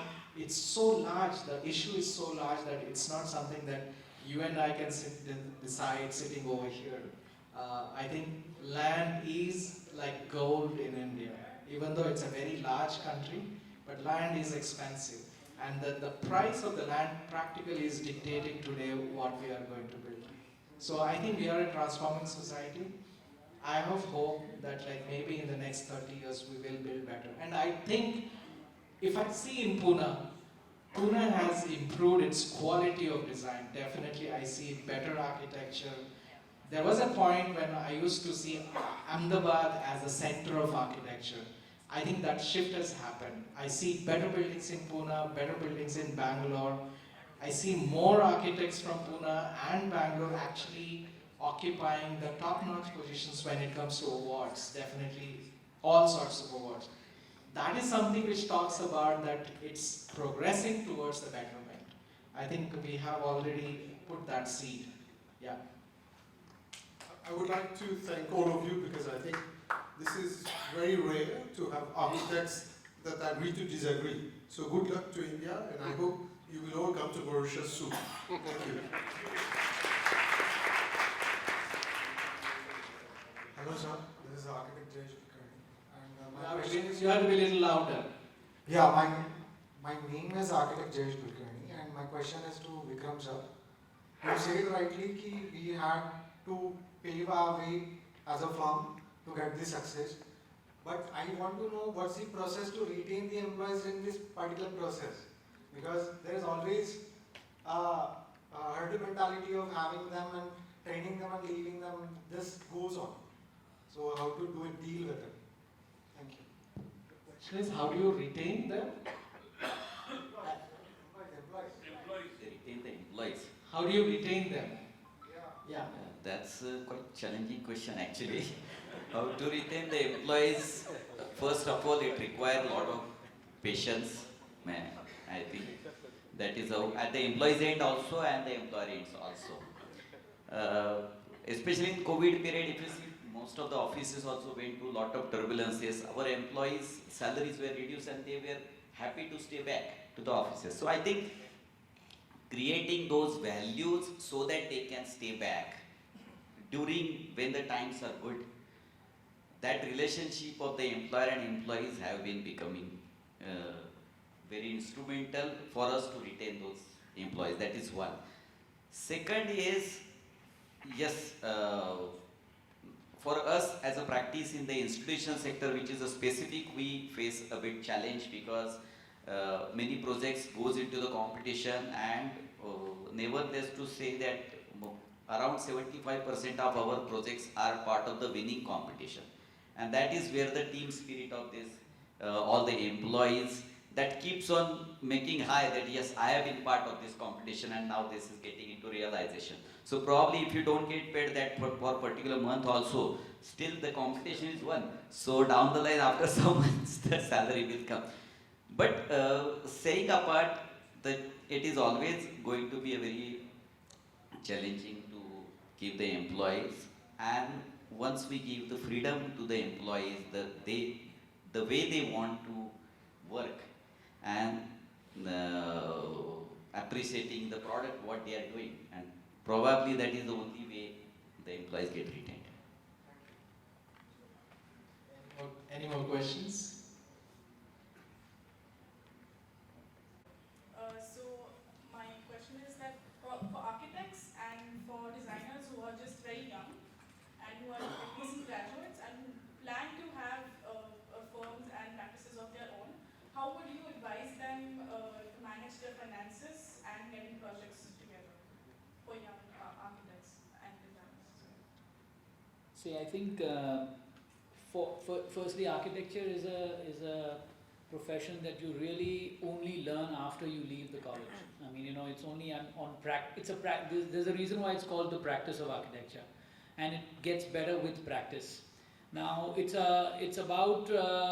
I feel that I would like to reframe the question. I think you're talking about young architects who get out and want to start their own practices, and at the same time, I think it's about whether you want to learn by your mistakes, or do you want to be a part of an established practice and leverage that experience.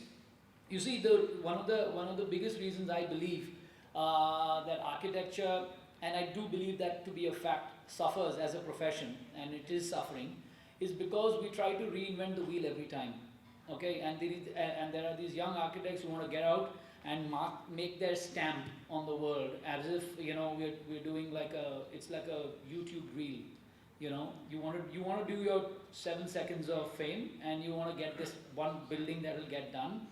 And the thing is, you don't know enough, you haven't made enough mistakes, and because as a profession and as a lobby, we are not a supported lobby, right?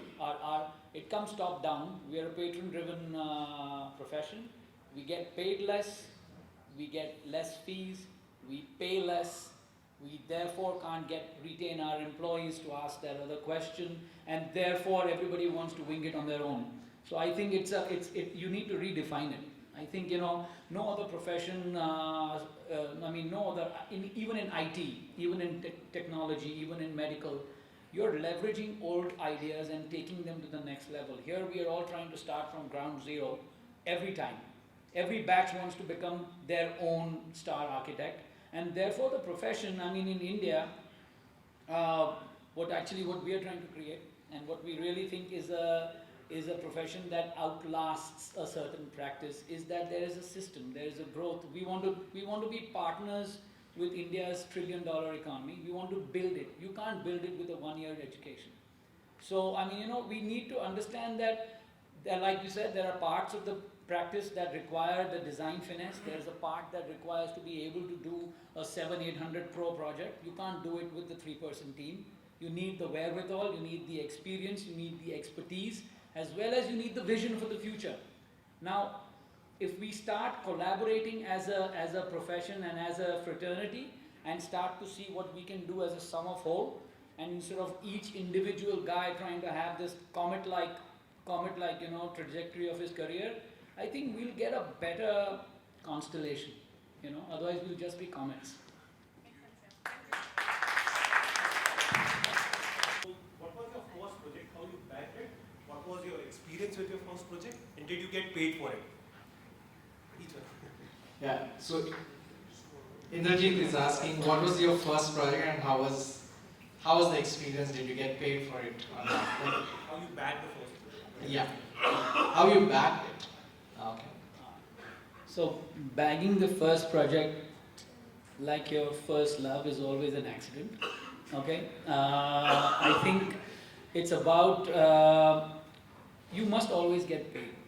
Okay, I think this practice of getting designs done for free is what determines the fact that, you know, it's ephemeral. It doesn't have any value. Bricks cost more than your design on paper, which is the wrong practice. I think we have to enforce value of our own designs, stand by it, and even if it's a table, you must get paid, because if you don't get paid, even that singdana doesn't taste good if you don't pay for it. Otherwise, it's free. So I think we must take pride in what we do, and I think we must learn to value what we bring to the table. I think so just out of college, I got a school project, and I mean everybody knows I'm a second generation thing, so it was not with my father's practice. For some reason I wanted to rebel because I was studying in Mumbai, and then I got a project from there. It was in Panvel. I did get paid. Unfortunately, the project got only partially built, just 2 buildings. Then the rest of the school did not get built. But it was a very good experience. It was a really good experience. It put me in a very positive spirit about wanting to practice in this profession. And I would just like to take this opportunity to answer that lady's question. Again, sharing experience from the UK. In the UK, after having studied for 6 years, you have to minimum spend 3 years working in the profession with somebody and then getting qualified to practice as an architect. I think it is just very good for the society, that generally society at large, that just newly bred architects having only spent 5 years in the course don't start practicing. I learned it from there as well. I mean, I did this practice international school project in Panvel. Then I went and studied, and then I had to go through that whole process of 3 years to get qualified as an architect in the UK. So I think it's important to go through the whole process. Well, the question doesn't really apply that bagging of a project, because I've always been working with large practices. But nevertheless, my first project was with architect Raja Idri's office when I joined his office back in 1993. So this was a very interesting project of it's a sort of a conservation project, you could say. Mumbai, next to the Sterling Cinema, there was this building called Tata Palace. It used to belong to Tatas, and Deutsche Bank had taken over that premises. And we were to transform that whole Tata Palace into a more luxurious, modern, contemporary, offering of the Deutsche Bank. So while preserving the whole heritage aspect of the thing, we managed to do that. That was sort of an retrofit, refurbish, renovate sort of a project. It was very close to my heart, and we successfully delivered it. So yeah, I mean, that was the first one which I accomplished. In our case, though we started with individual residences as the initial practice, but we always wanted to get into the institution, which took around 9 to 10 years to get into that leap. So it started in 1990, then somehow in 2000 we got the first institution building. But the first designs also, I remember one of the first projects where I spent more time on design development and being with myself rather than with the client, because I keep on rejecting my designs many times than the client rejects. So making models, at that time the 3D was not that more enforced. So making models, design sketches and all those things kept happening, and I kept on meeting the client. We never had a discussion about the fees. though he said that the building bungalow has to be designed, and I started working. After a certain period of time, then he himself got into a very annoyed mode, and probably I think he said we have not discussed about the fees. So I said yes, that we have not discussed. And since the person has the quite good exposure, he was marine engineer, so he has widely traveled, so he knew a couple of things, and he fixed me with the 7% of fees. So, 7% getting for one of the first project was a very nice thing. And that time also I never said, he said, are you happy? I said, it's fine, no issue, because, getting into a good design itself is a charm by itself. But for us took 9 years to get into the institutional building, where the client was completely on the different, because the institutional money has a different ball game than a private money. So they have limited money, they want to build a new big hostel and auditorium in Pune. And then they have limited budget, and they said we will give only this much to architect for that particular design. And we said still that is fine, because it's one of the first break into the institution. So, and that project itself, though now I just can't read that fees also, what we must have got at that period of time. But that has paved a long way, where recently we won the competition of IIT Gandhinagar national competition 10 years back, and we have been working with them from last 11 years. So probably the seeds are in the original project, where we never discussed and negotiated on the fees, but we talked more on the design qualities, which has taken the path ahead. So I was fortunate enough to, one of my close friend to get a nice project. In that, some days earlier I had heard that there is one architect, a very senior architect, who catch holds of some brochures, and on the same brochure he designs something and he gets the project from the builder. So I understood one idea, that if a client, what we learn in school or college, is like the more the number of options you give, the more the better presentation you get the project. So I told him, this is your project which is going on, and I will give you some more options and better presentations, and if you like it, you decide my fees, and it's fine. And he liked it, and things went ahead. That's how it is. Thank you. So you want me to answer that question?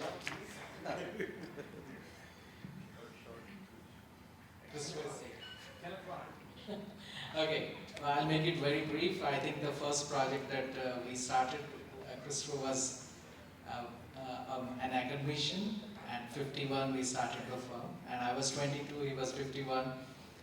One fine day we received a letter from the House of Mahindras that they're looking at like architects in Pune, and we received a letter.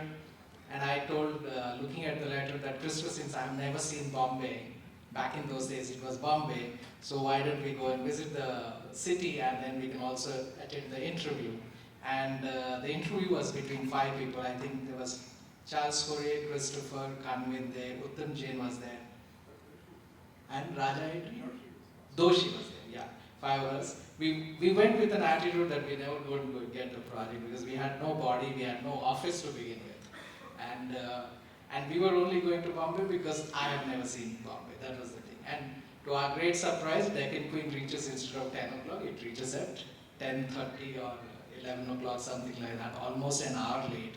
So they pushed our interview, and so we felt that like, okay, fine. They told that like, have lunch and then come back, we'll take the interview at 3 o'clock. So we went at 3 o'clock, and then we were only 2 of us. And I could see like a series of drawings and panels, and all these things were being presented by the 4 other architects. And then there was a huge board with Rusi Lala was there, he was the head of Tata thing. Was he Tata? Huh? Yeah, Keshav Mahendra recently passed away.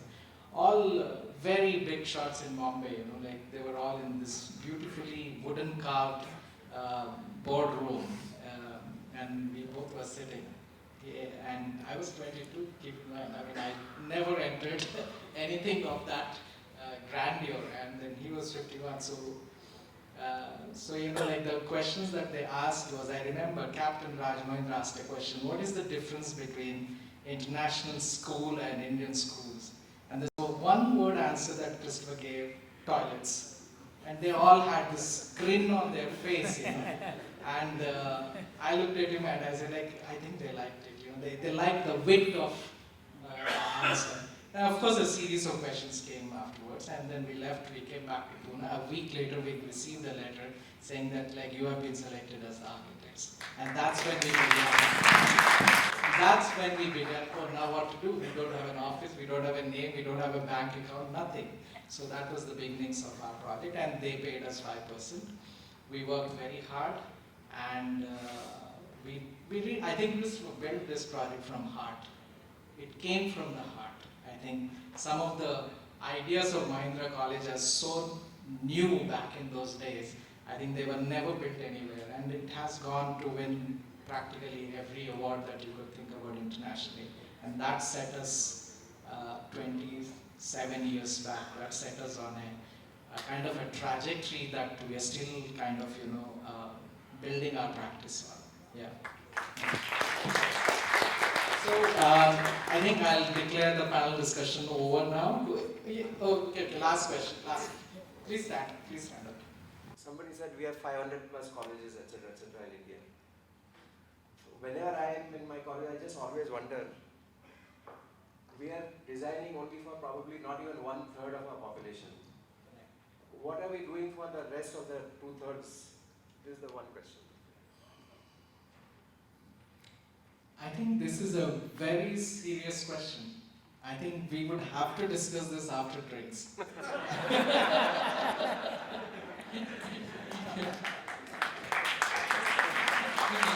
So Jagdish, not to mock you, I think it's a very valid question, and this is something which has been making me sleepless overnight.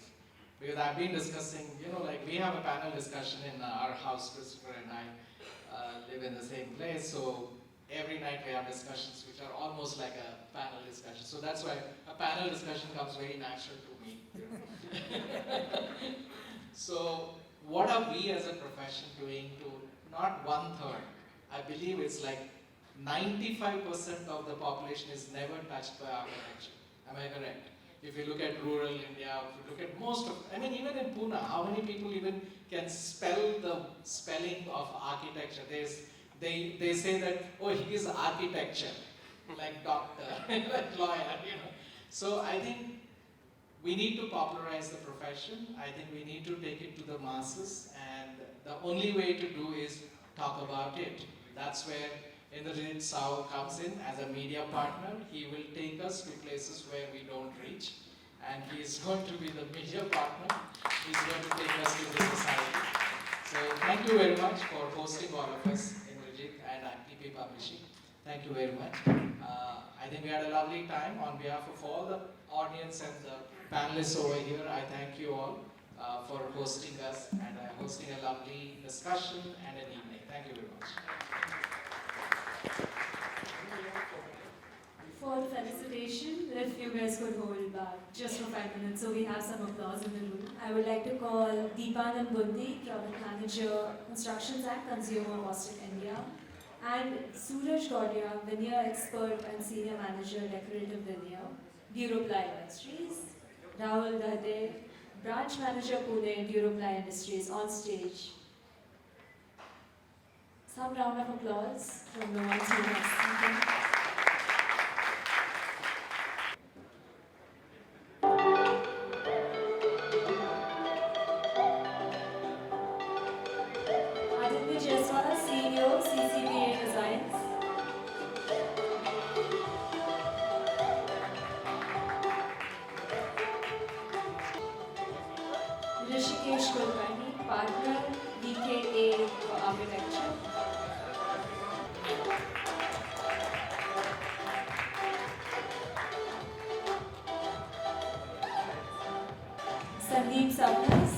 Head of Design Department, Lodha, Pune.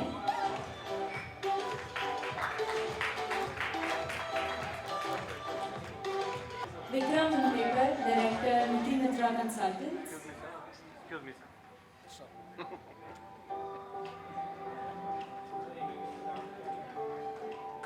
And Vinod Dusia, founder, PDA Architects.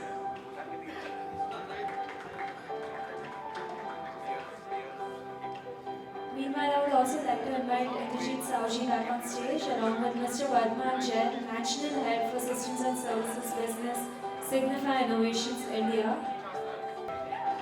And for our dear moderator and curator of this entire evening, Mr. Ram Prasad Akizeti, everyone.